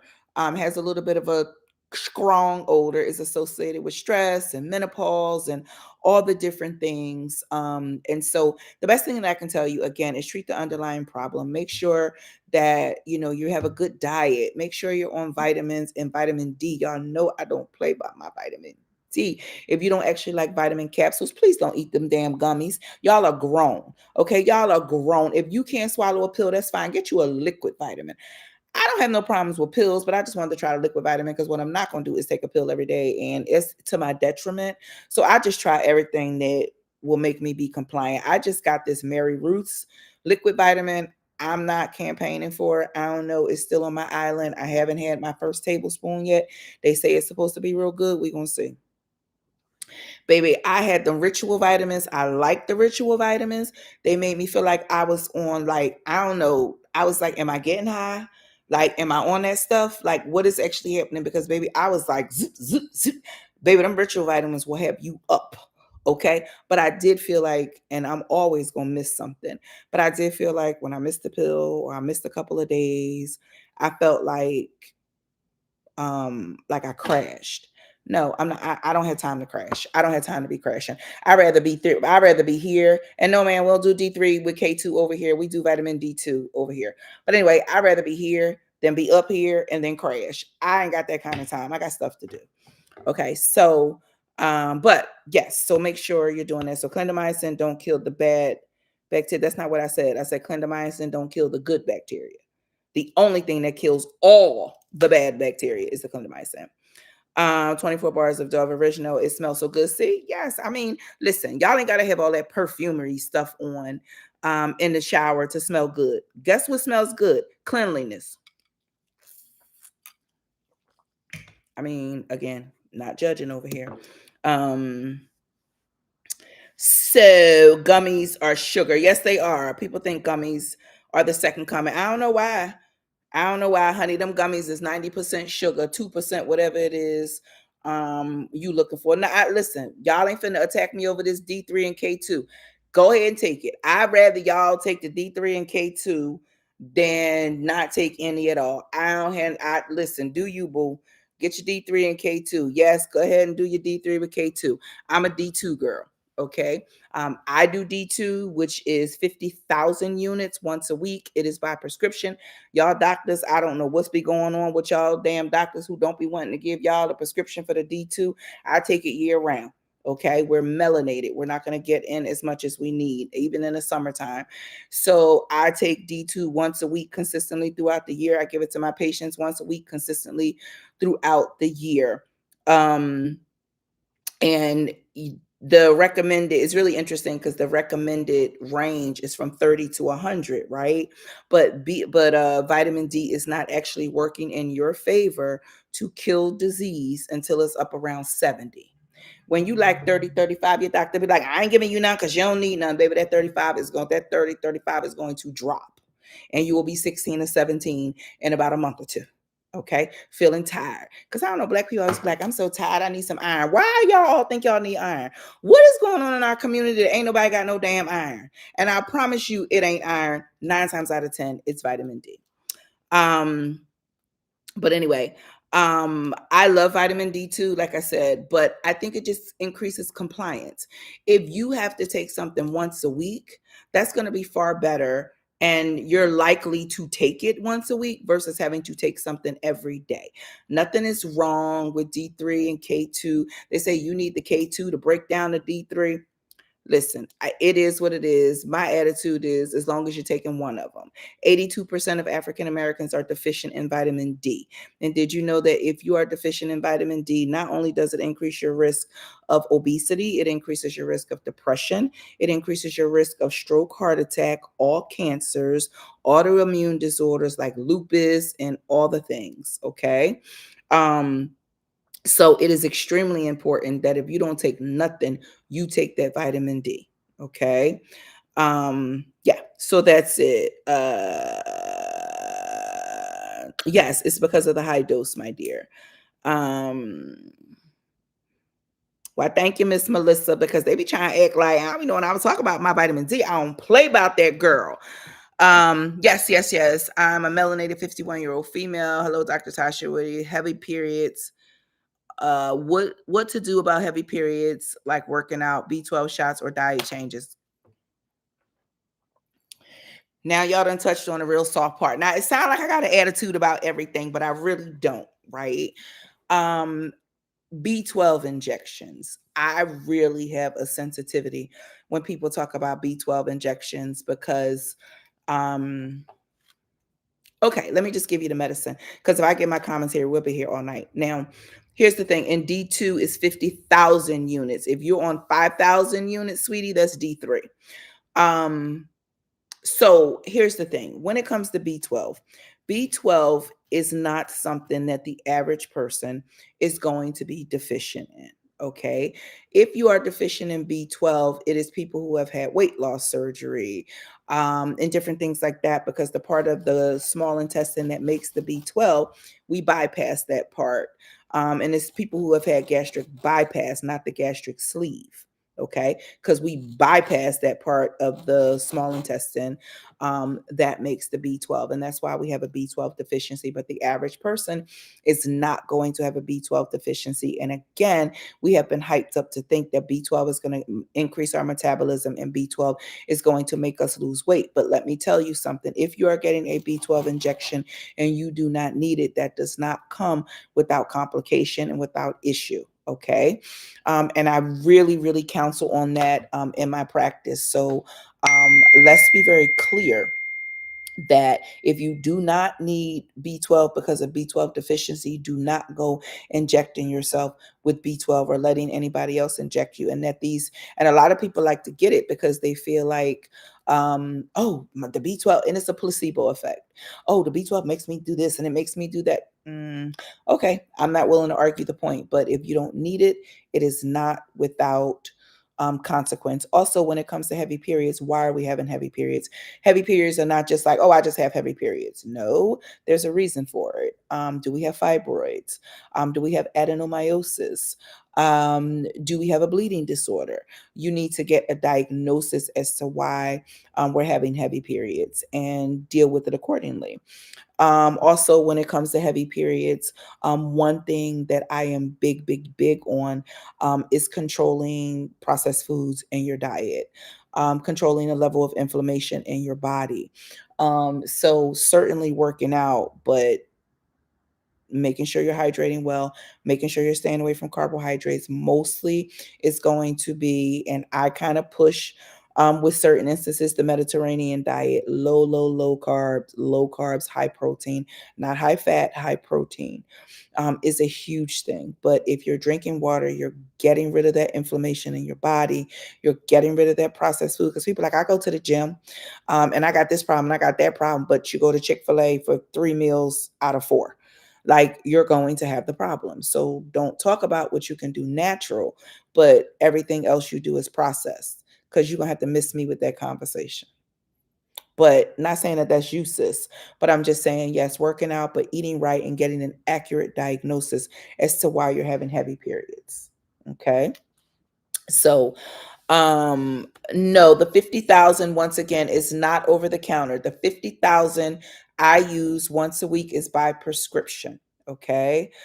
Now, if you have pernicious anemia, like I said, if you got a diagnosis and you need the B12, then you need the damn B12. But everybody ain't walking around with damn pernicious anemia. These people walking around thinking these B12 shots gonna get them skinny, and it just ain't. Sorry. The systems of menopause. Please talk. Okay, y'all ready? Y'all ready to get into the pause? Is y'all ready to get into the different pauses and what be going down with the pause? Okay. I didn't know I had adenomyosis until I reviewed my pathology report for my hysterectomy. Yeah, oftentimes too, sometimes we don't know you have it until we review your pathology. So that's not anything crazy. Sometimes you can see it by ultrasound or MRI, definitely always by MRI, but who's out here getting a pelvic MRI? So unless we have some real stuff going on. So yeah, sometimes we don't know. Dr. Tasha, why my hot flashes make me feel like I'm going to faint. It's ridiculous. Girl, yours. I'm gonna tell y'all what I did one time. When I was having a hot flash before it was out. I be working so much and I be here, there, and everywhere. And it takes a while for me to slow down and pay attention to myself, unfortunately. And I had realized that I hadn't had my pellets in about 7 months. Let me tell y'all what I had done because I was really on I need to lose weight. I need to, get myself together. I was trying to get myself together. Okay. And I had it wasn't a waist trainer. I don't do those things, but it was like a control garment, right? Just to, because I'm all about, don't get me started on how y'all just be coming out here. Y'all undergarments be a mess. Y'all bras don't be fitting right. Y'all be having $5 bras on, $2 panties on, and can't understand why your little sweatpants look like you got a bag of nickels back there. Don't get me started on that. I don't play about the undergarments, right? So I was like, all right, well, let me just, be able to pull this midsection in just so I can look a little neater. Baby, so I'm at work and and all of a sudden, baby, it done came up the back of my neck. I don't know what this lady talking about. And I'm just sitting there like, I gotta go to the bathroom because I gotta go to the bathroom. I can't. And I was like, excuse me, ma'am, can you give me 2 seconds? And she's like, sure. Baby, I went and grabbed a pair of scissors because I wasn't about to take all my clothes off. I went and grabbed a pair of scissors. I went in that bathroom and baby, I was like Edward Scissorhands cutting that damn garment up off me. Okay. Baby, I understand when you say you feel like you fit in the sweat. Baby, I get it. I get it. Now, if y'all are ready to talk about the pause, we can talk about the pause. So let's talk about it. Now, it's two different ways in which we look at the pause, right? I have to call it a certain thing. Like I have to know how to classify you. And I'm going to explain what that means, right? And classifying you is not that major for you. Classifying you is major for me. Treating you is what you're concerned about. Okay. So no matter where you are and no matter what your identification is, how people be like male, female, she, her, they, them. I'm gonna give y'all the menopause breakdown of that. Okay. Non-binary, whatever. I'm gonna explain. We only got 3 categories when it comes to the polls, okay? But no matter what your category is, I'm sorry, YouTube, I almost flipped y'all on the floor. No matter what your category is, what we are treating is menopausal syndrome, okay? That is what we're treating, menopausal syndrome. But let me give you, and those are your symptoms. Those are going to be your hot flashes. They're going to be your night sweats. Yes, there's a difference in hot flashes and night sweats. Okay. Your hot flashes is you minding your business and somebody opened the oven door with that Thanksgiving turkey on 450 and on the back of your neck, and you was just minding your business. Okay. And it either starts from here and it goes down, or it starts down and it comes up. Some people pop a sweat and some people just get internally hot. I'm an internally hot girl. I don't do no whole bunch of sweating. Okay. I might get a little dewy up here, but I don't do no whole bunch of sweating. But some of y'all, baby, y'all walking around looking like y'all got that whirl of curl, Jerry curl, messing around with these hot flashes. Okay, then you got the night sweats. Okay, the night sweats are different in that it's over the cover, under the cover, over the cover, under the cover. One, and we try to get creative, one leg over, one leg under, but that leg that's not under the cover, it start freezing. And then you got to flip it around, then you got to turn over. Baby, you don't get comfortable. Your body temperature don't get comfortable till about 5:15, 5:20, and you got to wake up at 6 or 6:30, baby.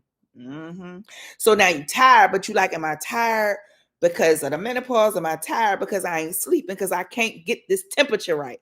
So that's it. So you got temperature dysregulation, you have fatigue, and you have difficulty sleeping. And the sleeping is either you can't get to sleep or you can't stay asleep.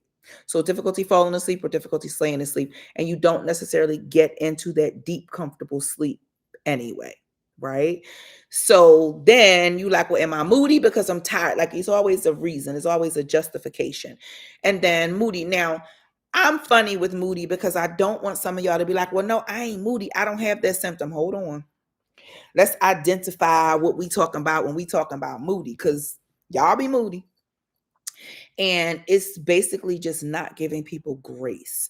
It is seeing the cup as half empty all the time. You can't see the good in anything or anybody. Baby, let you loose on that expressway. And I pray that you don't live in a anybody can carry state.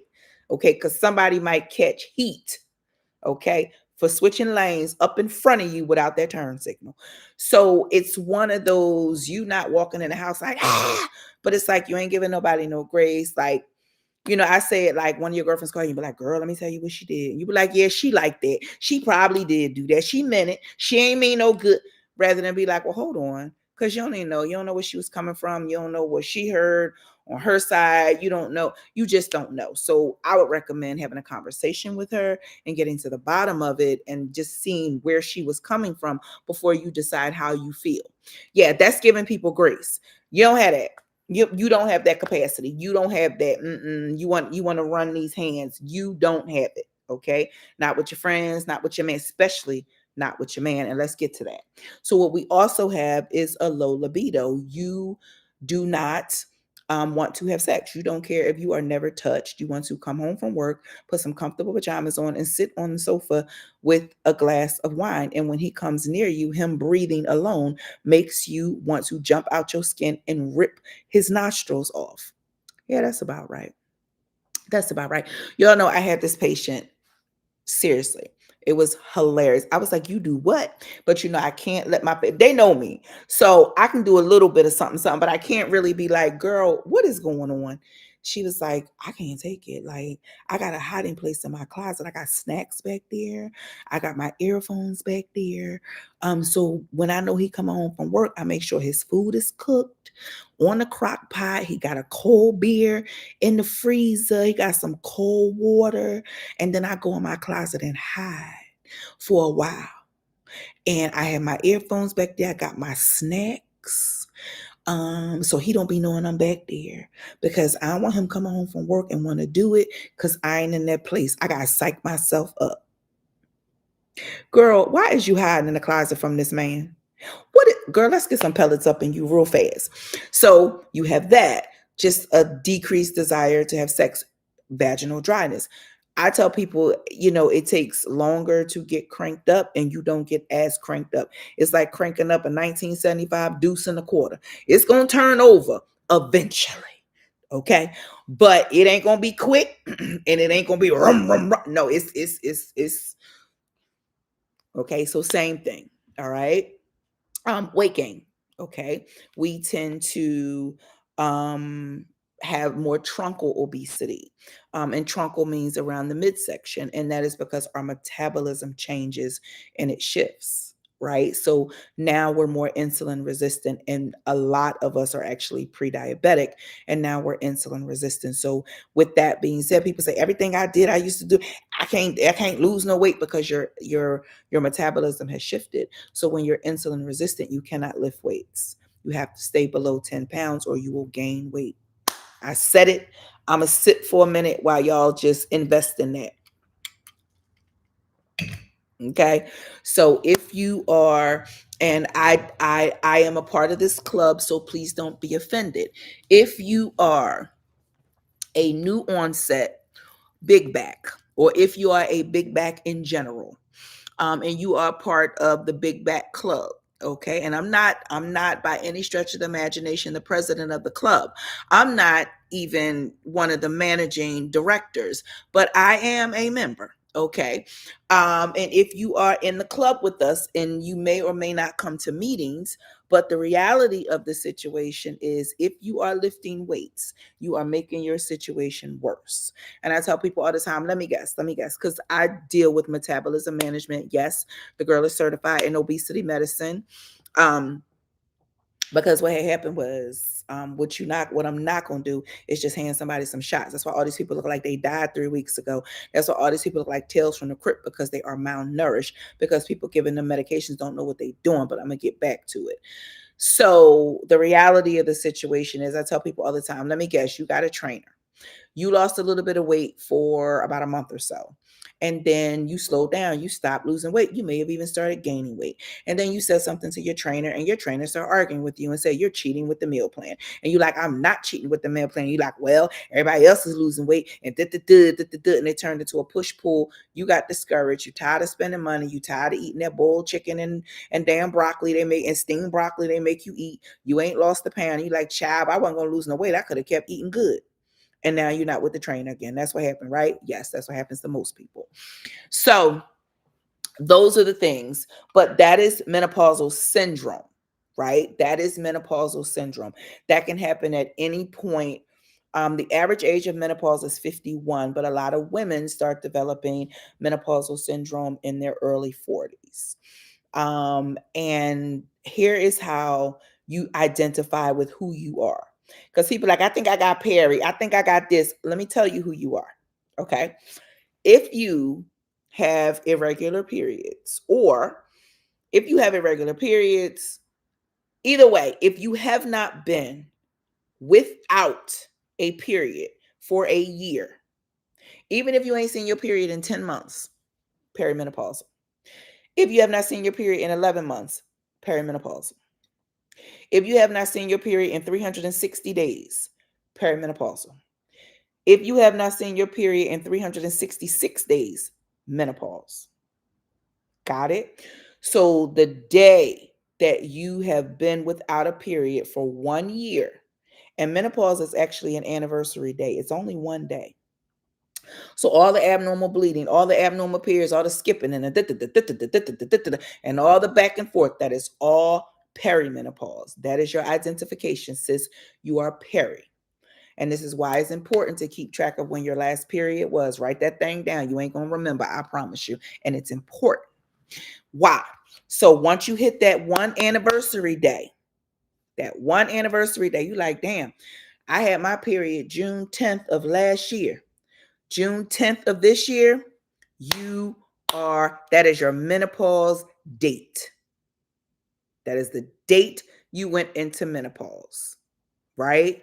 Now, June 11th, you are postmenopausal. So anything before that year is perimenopause.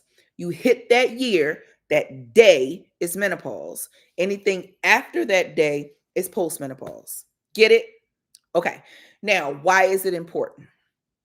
It is important because once you reach menopause, once you reach your day, and thereafter, you should never have any vaginal bleeding. If you have vaginal bleeding after the menopause has hit you, it is endometrial cancer until somebody like me proves otherwise. So if you ain't had a period in like 18 months, 20 months, and all of a sudden, boom, here come the period. Okay. Then you can't be like, ooh, child, my period got knocked on. That first of all, that ain't even a thing. I like to say it because it sounds hilarious, but that's not a thing. The period don't get knocked on. Okay. It's not like a thermostat. It don't get knocked on. We got some problems. So if all of a sudden, after we've gotten past a year without a period and now we're bleeding, there's a couple of things you need. You need an ultrasound and you need an endometrial biopsy to make sure there ain't no foolishness going on, because it is endometrial, uterine, or cancer of the womb, however you want to call it, until proven otherwise. Got it? Okay, cool. So this is why the designations are important for doctors to know. But when it comes to the symptoms are the symptoms, girl. And another thing that you guys have a little bit confused, thinking that, oh, my symptoms are light, so I'm not that far into the menopause. No, that's not how they work. That's not how that works. And I'll get to the how do you determine if you had a hysterectomy. That's not how that works. First and foremost. Now, like it just is like my mom was like, I think I had a couple of hot flashes. Girl, what? Did you say you think? Girl. So she was not a big symptom person. And again, I'm not a big sweater, but the girl gets hot. The girl gets hot if I don't have my pellets. We'll talk about what the pellets are because y'all asking, what's these pellets you talking about? Girl, we're gonna talk about it. But I will get hot. And I just be like, girl, my patience gets short. I get agitated. I'm not one to, I'm a Virgo, so we don't give too much grace to start with. Okay, so what you don't want to do is throw menopause, untreated menopause on top of that because will bust hell wide open, and I know that. So whenever I'm like, what and who said, and blah, blah, blah, blah, my staff would be like real calm. Doc, did you go get your pellets? They know. They know. Um, so somebody just asked the question, which was a really good question. If you've had a hysterectomy, how can you tell if you've gone into menopause? Again, your symptoms will tell you menopausal syndrome, right? So we're going to deal with symptoms with you because the reality of the situation is you're not going to bleed because you don't have a uterus to bleed from. And I told you that that was only important with respect to bleeding, but your hormone levels will let you know there. And let me tell y'all this, okay? Because people be confusing the bejesus. Sometimes I'll be like, well, damn, am I confused? When you do hormonal labs, it is not going to, if somebody's like, yeah, I'm looking at your hormones now, you probably be in menopause in about 6 months. They a Donald Trump damn lie. They can't tell that. They can't see that. Nobody can see that. The hormones, when they get the hormone panel, the only thing it'll show you is whether you're fully menopausal or not. And that is really telling for somebody who has had hysterectomy. That'll let them know. But again, the treatment is the same, right? But for people who be like, oh yeah, child, I'm looking at this number. Yeah, you'll be there soon. No, no. It's a very black and white type of a thing. Okay. Now, somebody had asked about the pellets. Who want to hear about the pellets? Who wants to hear about the pellets? Yes, somebody asked about a side effect of the COVID shot being abnormal periods or weird stuff with periods.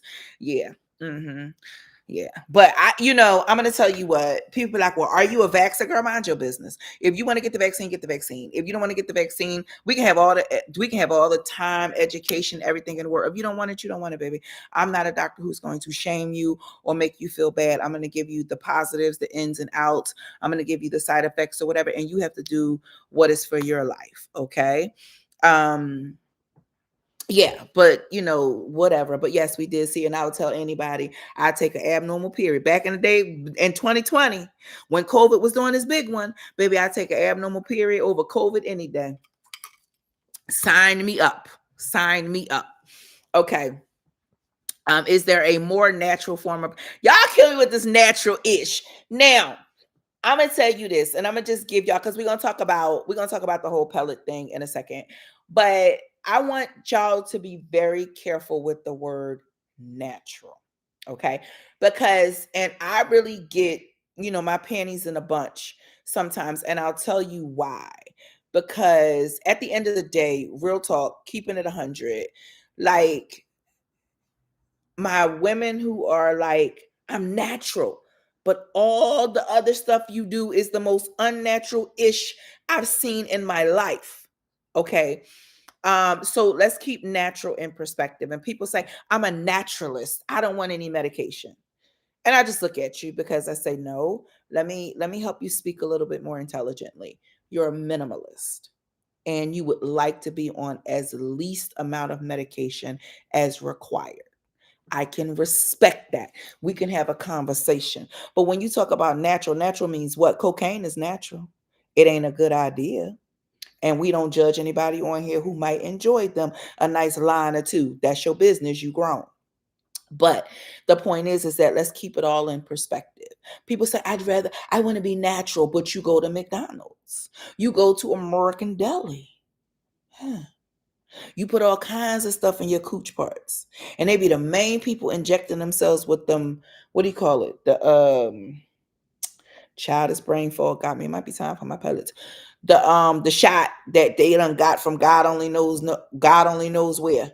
You don't know where that shot came from. You just injecting yourself with it. Well, what's in it? But you the main ones who's like, oh no. Now let's talk about the shot. And I'm not shaming you, sis. I'm just like, be very careful when you speak to people, especially medical people. And you're like, well, I'm natural. We're sitting here like, you have acrylic nails on. You have lashes on. And I want to know what chemicals that you done laid across your whole front to lay down your lace, because we're concerned about one thing, but we're not concerned about the other. So I'm okay with you being a minimalist, careful with the word natural. Um, yeah, yeah. And then those are generally the people who like to use supplements like yoni pearls and boric acid and all that is going directly into your bloodstream. Not natural at all. Okay, so now let's talk about these pellets, honey, because we going and this will answer your question. This will answer your question. This is not dragging you or coming at you sideways. I'm going to answer your question. So, when we talk about bioidentical, because it's called BHRT or bioidentical hormone replacement, the company that I use is Avexapel. I used no, I didn't use another company previously. I was on another company's, baby. The way I gained weight, baby, call me Rasputia. I, I was on the committee of the Big Back Club then. I would never use that company because of what it did to me. I would never use it for my patients. That's why Avexapil, that's who I love. And that's who I use. That's who I love. That's who I use with my patients. And at the end of the day, they had hell convincing me to use their product because I was like, nope, I know what y'all all about. I know what y'all all about. No, thank you. No, thank you. Because I don't do anything with you guys that I don't do myself or I don't feel safe doing for myself or a family member, right? I just don't. So it took me a while to start doing it. But the concept behind bioidentical hormone replacement, back when they had traditional or standard hormone replacement, it was like pills and patches and creams. Well, what you don't understand is that's all very general and that your weight determines it because somebody who's on a cream, imagine a cream absorbing in a 400 pounder versus a cream absorbing in a 100-pound woman. It's all very different, right?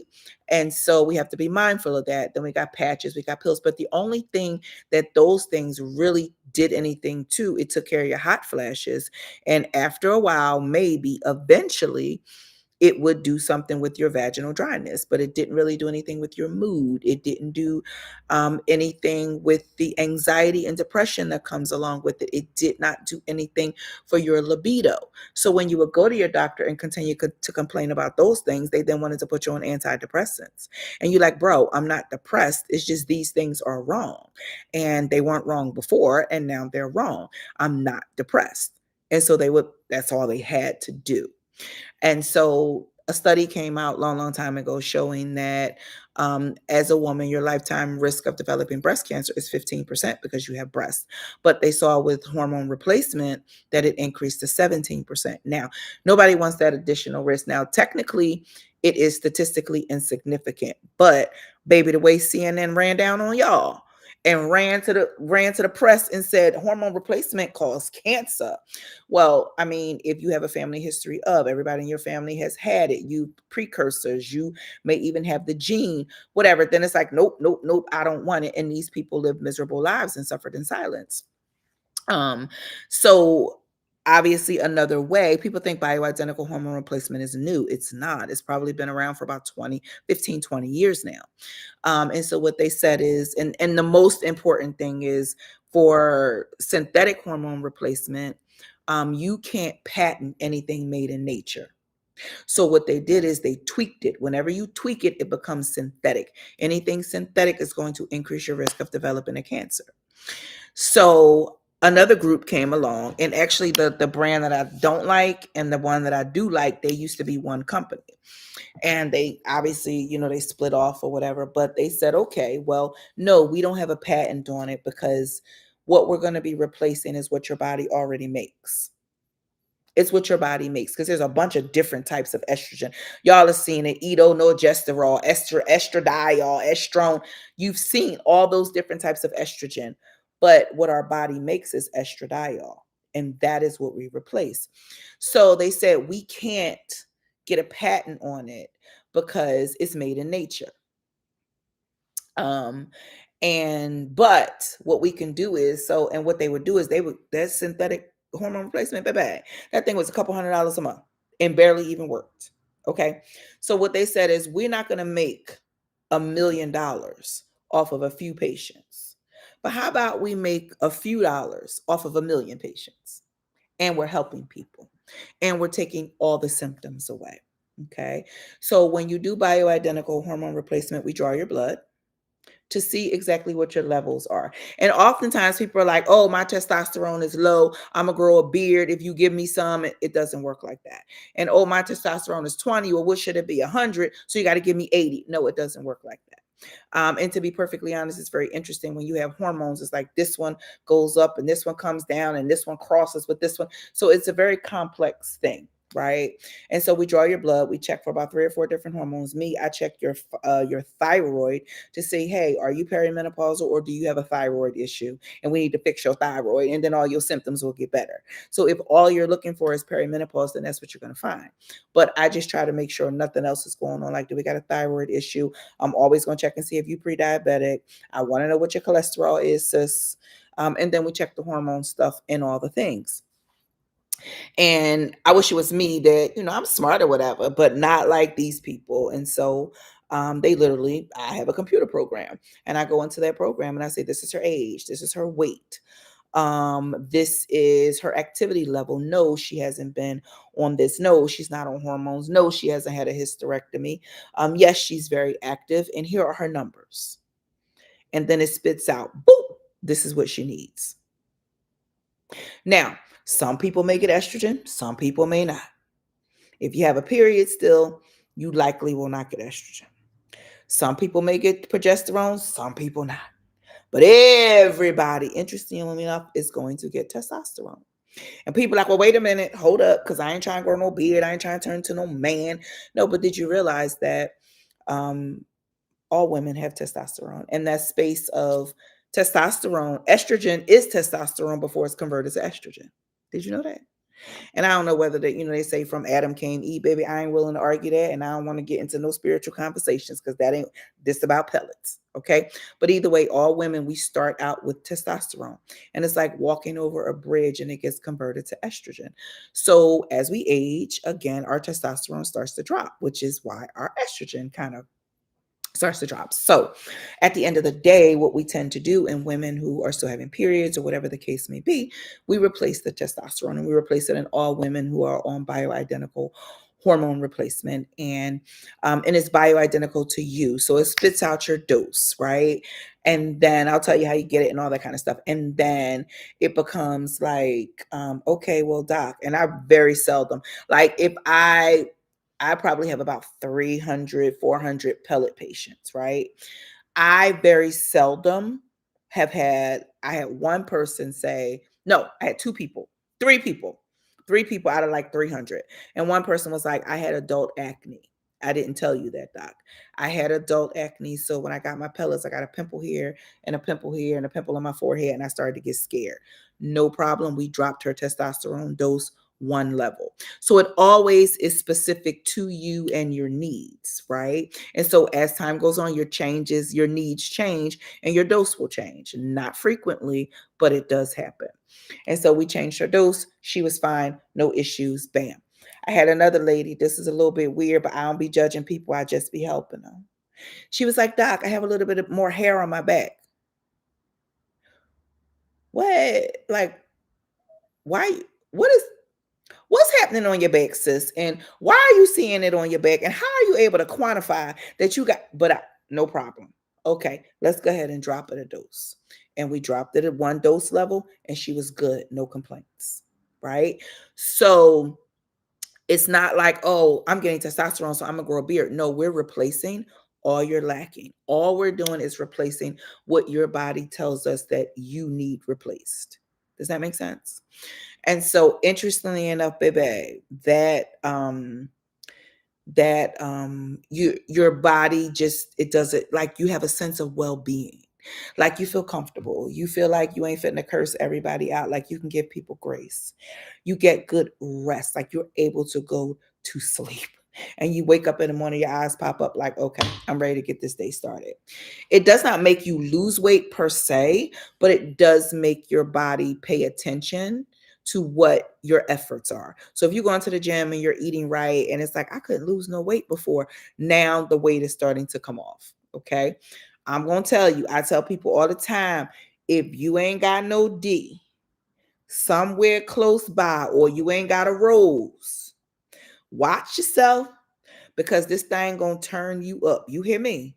You're gonna be ready to have sex with his man, her man, the FedEx man, the man that make the subs at Publix. Okay, the man next door, he ain't got no teeth, but you ain't even mad no more. You're looking at him different now. Okay, the man ain't got no money, but you know what? You wanna help bless him. Okay, baby. When I tell you life changes, you start to have sexual dreams. You wake up and you're wet. It takes you that amount of time to get wet. You always want to have sex. So it changed. Now, there's a disclaimer. If your issue is hormonal, oh, this is gonna light your fire. Okay. But if it is not, one person was like, came in, she was like, I don't want to have sex with my husband. And I still don't want to have sex with my husband, but I like using my rolls every day. Well, ma'am, your issue is with your damn husband, not your sexual drive, because you're using the rolls every day. I can't fix that. Okay. I don't know what that man did. I can't fix that. It ain't my business. I got my own problems and plenty of them. Okay. But all I'm saying is that if it's hormonal, we got you. Okay. We got you, gonna be lit. Okay. You're gonna be outside. All right. So with bioidentical hormone replacement, and again, I just talked to you about it, the how we do it, we put it in your butt cheek, not your booty hole, your butt cheek. It just goes in the fat of your butt cheek. I numb you up a little bit with a little lidocaine. I hit you with now I was supposed to hit you with a little ice pack. That's a little something I said I wanted to add on, but I be forgetting them at home. I be leaving them home. But either way, hit you with a little ice pack so you don't even feel that little prick when I numb you. About 10, 12 seconds to numb you up. I use Evexipel, Evexipel. And you can go to their website wherever you live. It'll tell you where there is a licensed and certified Evexipel provider in your area. Okay. You want to come to me? That's cool too. That's cute. You can come to me. So you do not feel anything. There is no pain. You feel me numb you up, boop, then you feel nothing else. The pellets are in. There's no pain afterwards. You're good. You're Gucci. Okay. They last depending on your activity level. So the more active you are, because it's based on your cardiac output. So the more active you are, the faster they get used up. So I would say if you're like a super active person, you're going to be every 3 months. Okay. If you're a super active person, you're going to be like every 3 months. Hey girl, hey. But if you are more sedentary, like I be walking past the gym sometime. I be thinking about going in there and seeing what they be talking about. I might see if they, can register me or something. You're gonna be closer to every 6 months. Okay. So it's really anywhere from 2 to 4 times a year that you have to have it done, which is not a whole lot. Okay. You will know when you need more pellets. Trust me, you're gonna be like, girl, I'm about to bust her in her face. I don't even like the way she looked at me. Her vibe was off. Her vibe was off. You're gonna be like, I might need some pellets. I might need some pellets. You will know. Okay. You will absolutely know. But like I said, at the end of the day, pellets, it does relieve the symptoms, but we also have to look at the health benefits. As we go through menopause, we have bone thinning. It is going to help improve that. Our cholesterol tends to go up. It is going to help improve that as well. We have to worry about heart disease and different things like that. It's going to help improve all of those things as well. So at the end of the day, it's not just about are symptoms. It is about what's happening on the inside, osteoporosis, bone thinning. It's about what's happening on the inside that the hormone replacement and the pellet therapy is also helping, right, guys? So, yes, honey, you live your best life and it has anti-aging properties. I don't care, I don't care, I don't care, I don't care what nobody say. You can say what you want, but here at 50, honey, I look back and maybe because I was just starting a business and the girl was tired and wore out, baby. But I feel like I look and I feel way better at 50 than I think I did at 40 or 45. I don't know. I was busting at 40, or maybe at 45. I was tired by then. But it is a thing. As far as in your 60s, if you can take it, yes, absolutely. I have women who are 62, 63, 65. Absolutely. I have people who are 44. It really just depends. And again, when I draw your blood and put your profile in and your blood work in and all the things, oh, it'll let me know. And in case y'all didn't know, did y'all know men go through menopause too?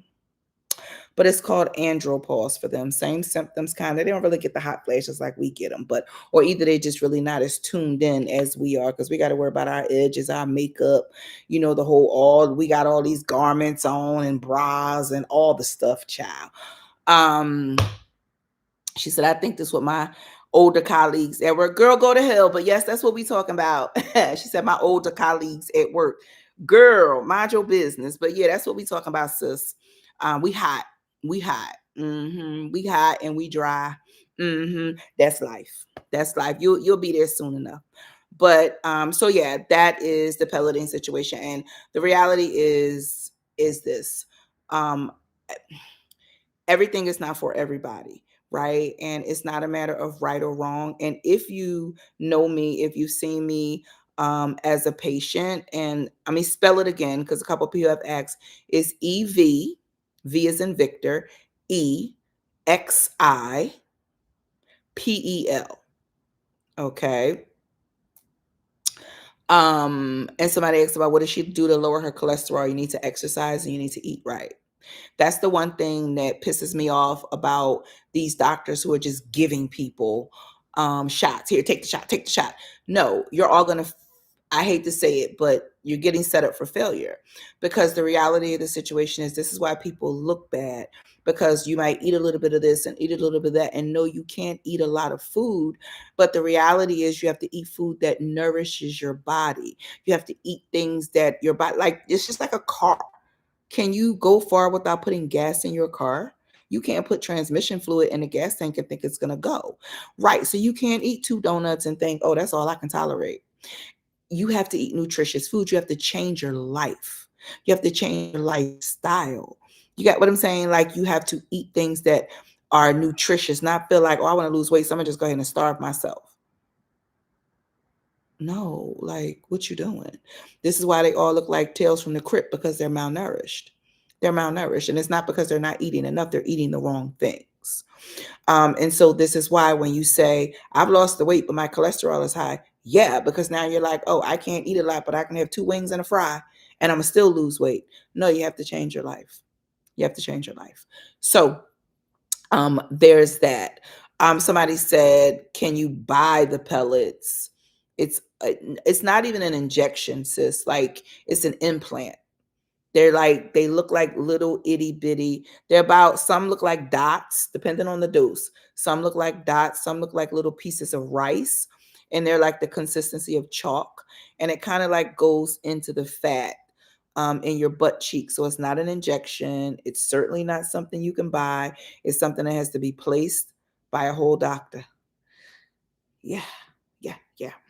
Um, yeah, I only have 2 providers in the whole big damn state of California. I know you a lie. I need to come on over to California and make me a check, but child, no, I don't like to fly that much. So you have to make lifestyle changes, okay? And yeah, so that's don't and honey with that shot, child. Stressing the metformin side effects. Yes, yes, yes. Sorry, don't mean to be a pest. You're not being a pest. Nobody on here is being a pest. That's why I'm on here because I want y'all to learn. So don't ever feel like you're pestering me. I'm gonna get to your question. I was looking into the blood type meal plans. Have you ever done that? No. And I'm gonna get to that Um, but I'm 70. Should I be stressing the metformin side effects? Thank you. I'm going to talk about metformin. Y'all going to get on here and drag me, but I'm going to tell you what I know. Okay. I'm going to tell you what I know. I'm going to tell you how they be duping us in our community. I'm going to tell you what I know. As far as eating for your blood type, honestly, I really can't give you a whole lot for that. I looked into it. It didn't make a whole lot of scientific sense to me. It sounded like something that people were going to grab hold of. The book was going to go viral. Everybody was going to be buying it and trying it like everybody did with keto or whatever the case may be. But I looked at it and I was just like, this don't make a whole lot of sense. But anyway, so for people who are in my metabolism management program, it's not something that I push. If it's something that you want to do, I don't care, but you can't eat certain things. Okay. Now, let's talk about this metformin. Y'all better get a pen. Get a pen. Get a pen. Get a pen. I'm going to let you know right now. I won't fight about it. I won't squabble. I'm going to say what I'm going to say, and I'm going to let that go. Okay. Because we coming up on 9 o'clock. Okay. So as far as metformin is concerned, first and foremost, you guys know that initially or essentially metformin was and is still used to treat diabetes, right? And diabetics, for the most part, hate metformin. They hate it, they hate it, they hate it, they hate it, they hate it. And it is not their fault, right?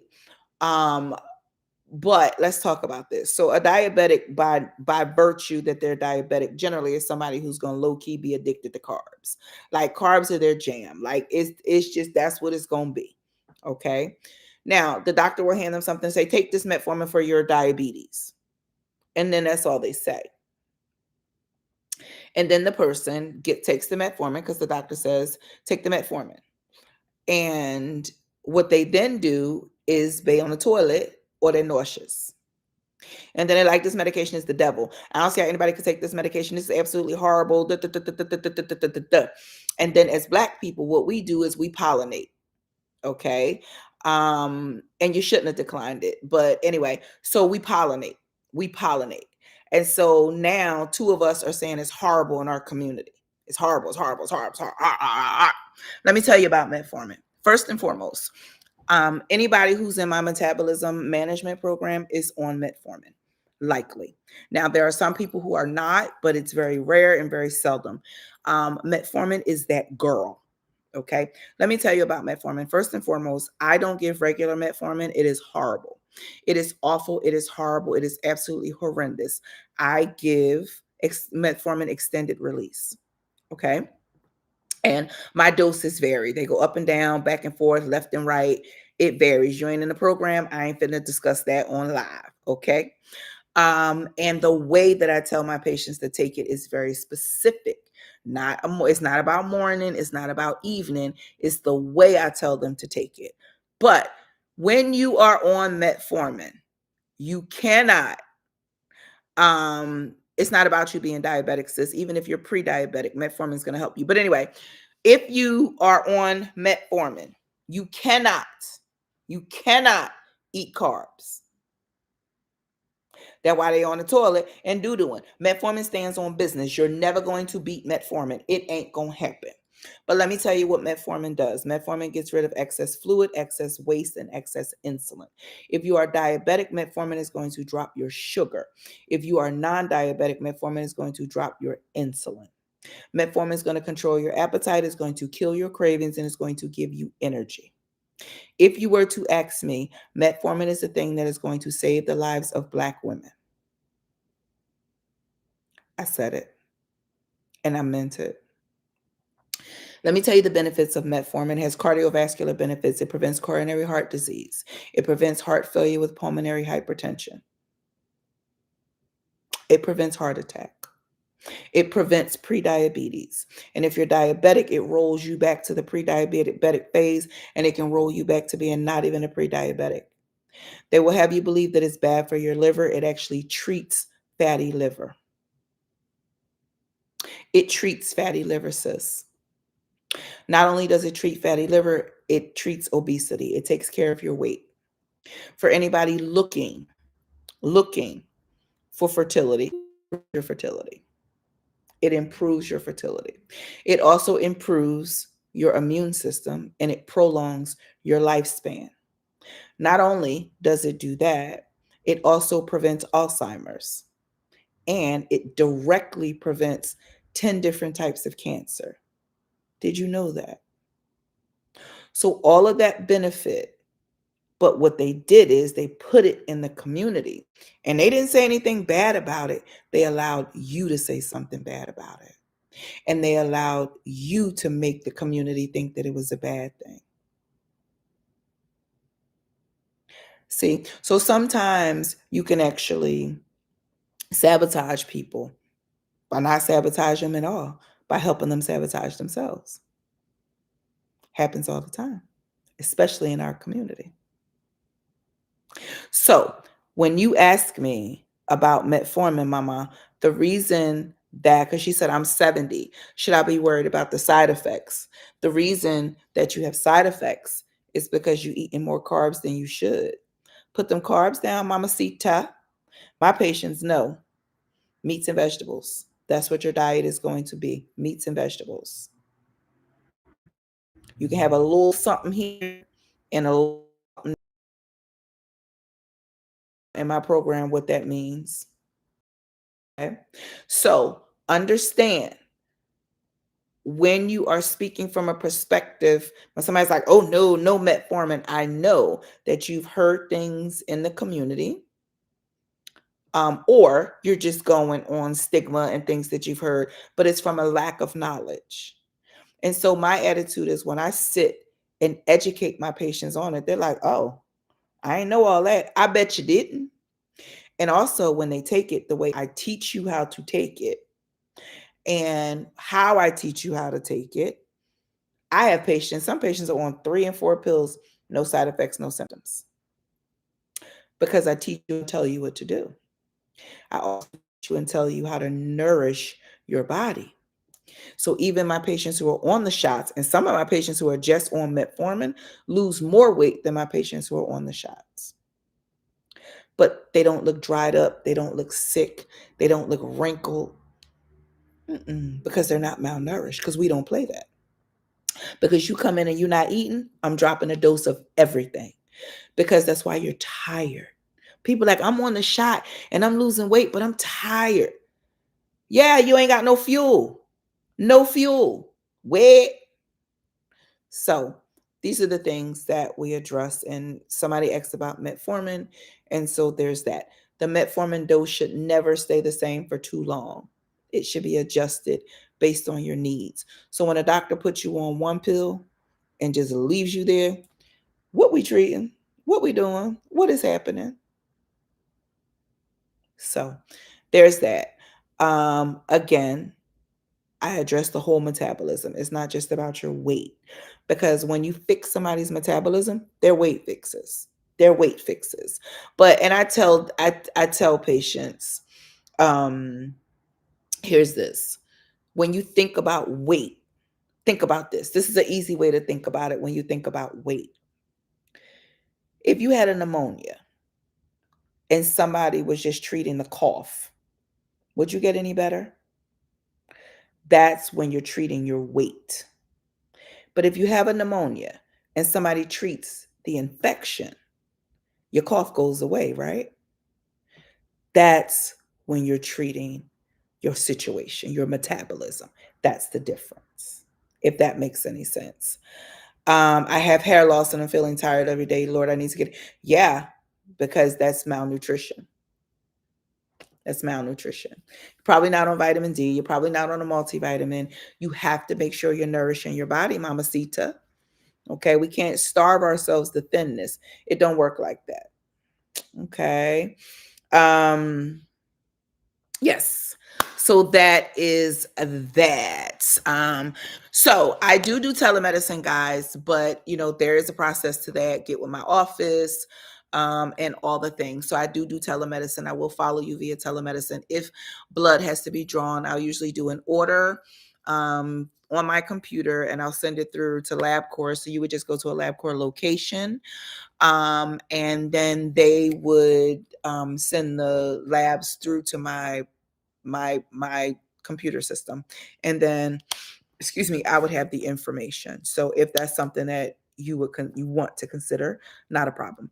But anyway, the cost of the pellets. Yeah, so pellets are about 425, 4 or 425. If you have an HSA account, that little swipey account, I don't know what it's called, HSA, FSA, one of them SAs. If you got one of them accounts, it'll pay for it. If you don't, then it's like 420. It's 425 either way, but I'm just saying. But again, it is 2 to 4 times a year. So what we really talking about here? Are we able to reach out to your office? Yes, you can reach my office. But again, everybody be calling all the time. We don't have that many people on the phone. If you do not get through, please don't take it personal. Just keep calling. And also you can email as well, because they do see the emails. And they literally take the time and sit and go through the emails. And if you leave a voicemail, they will go through that as well. Okay. So there's that. Do I take insurance? Are you strictly cash? Starting in January, I think January 1, we'll be going to cash. Unfortunately, the state of Georgia, child, don't get me started. That's a whole nother live. Don't get me going, but we kind of have to, based on our business model and how we care for our patients and how much time we spend with our patients. We have to go. But that is January. We'll be starting that in January. Okay. And we'll put that on the website soon. I would love about everything vagina, but everything else in between. Thank you so much. So y'all, listen, it is 9 o'clock. I appreciate y'all. I got some lamb marinating over there that I got to sear. I got to season some wings or whatever, so I can make sure that, I am eating some food and not just on the run and not eating at all. So I definitely have to go. Now, I did have a goal for this thing. I don't even know what that's all about. I just be playing with this stuff, and I met the goal. So I don't know what that means, but my promise was I will take y'all through a tour of my closet if I'm at the goal, and I'm at the goal. So what I'm going to do is I'm going to record, me going through my closet, but for my members, I'll make it a live. Okay. So we will be live together. We will go through the closet. I will pull out some pieces that I absolutely love, but girl, I gotta get it together, honey. I got stuff on the floor. I got all kinds of stuff. So I'm going to spend the next couple of days cleaning up my closet. And then for my members, we're going to go live. And then I have a couple of things that I'm going to do a giveaway for my premium members or whatever. So for my premium members, I'm going to give away 1 or 2 things. And it'll probably be like a small little purse or a clutch or something like that, because I'm a clutch girl. I am busting at the seams. And I was thinking to myself, I needed a new house because my closet wasn't big enough. But then I got a spiritual word that said, baby, you don't need a new closet. You need to scale down, and you doing too much. And so, yes, I have a couple of things I'm going to give away. For my premium members, I'll go live for my members in my closet. And then everybody else will be able to see it recorded after the fact. Okay. And next week, guys, I am doing a lot of traveling. I'm speaking next week, but the weekend, hopefully I'll finally be able to sleep in and catch a good rest. So I'm going to record it then, go live then, but just be listening out. I'll still be doing all my regular videos, and I'll let you guys know, especially for my members and everybody, when we're going to be up in my closet, girl. Okay. We're going to be in the closet. All right. So thank y'all so much for joining me. I love y'all to life. Y'all don't understand. Thank y'all so much for the 100. I appreciate y'all. Y'all see how many sips I took of this this is how I am at dinner with friends. This is what $20 and $25 drinks look like in front of me. Okay, a couple of sips, but that cut water, I ain't know. Y'all been talking crazy about it.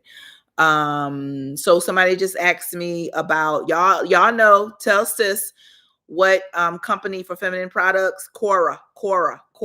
Go to them, go to their website, learn all about their products. Cora. I will say it. I literally am about to start working with them. I can't say in what capacity, but Cora. Okay. All right. So that is a thing. Girl, I don't know how much the memberships. I think you got to log on, and, next to subscribe, it should say join. when you're on my actual page next to subscribe, it'll say join. Okay. And you could do all that. But thank you so much. I appreciate y'all or whatever. Thank y'all for the 100 or whatever. And I'm going to start doing a lot more like, like routine stuff, like, what I do with my hair, because it's a slick back. The slick back is real and it's a relaxer. So don't think I'll be here fighting with a 4B or 4C. No, this is Mazzani butter. Okay. And I slicks down. All right. And keep an eye out for new products for 2026. And, welcome to the fam. And thank y'all so much. I love y'all. Y'all make this such a pleasure, no matter how tired I am or how busy I am.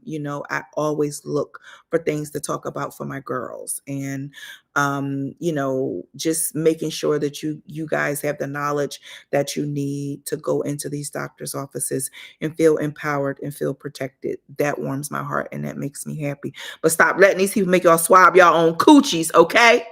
All right, then. So I'm going to end here. We're going to be done this evening. And please, guys, have a safe evening and go on out in them streets. The streets is calling, okay? All right, y'all. Have a great evening. Later. Bye.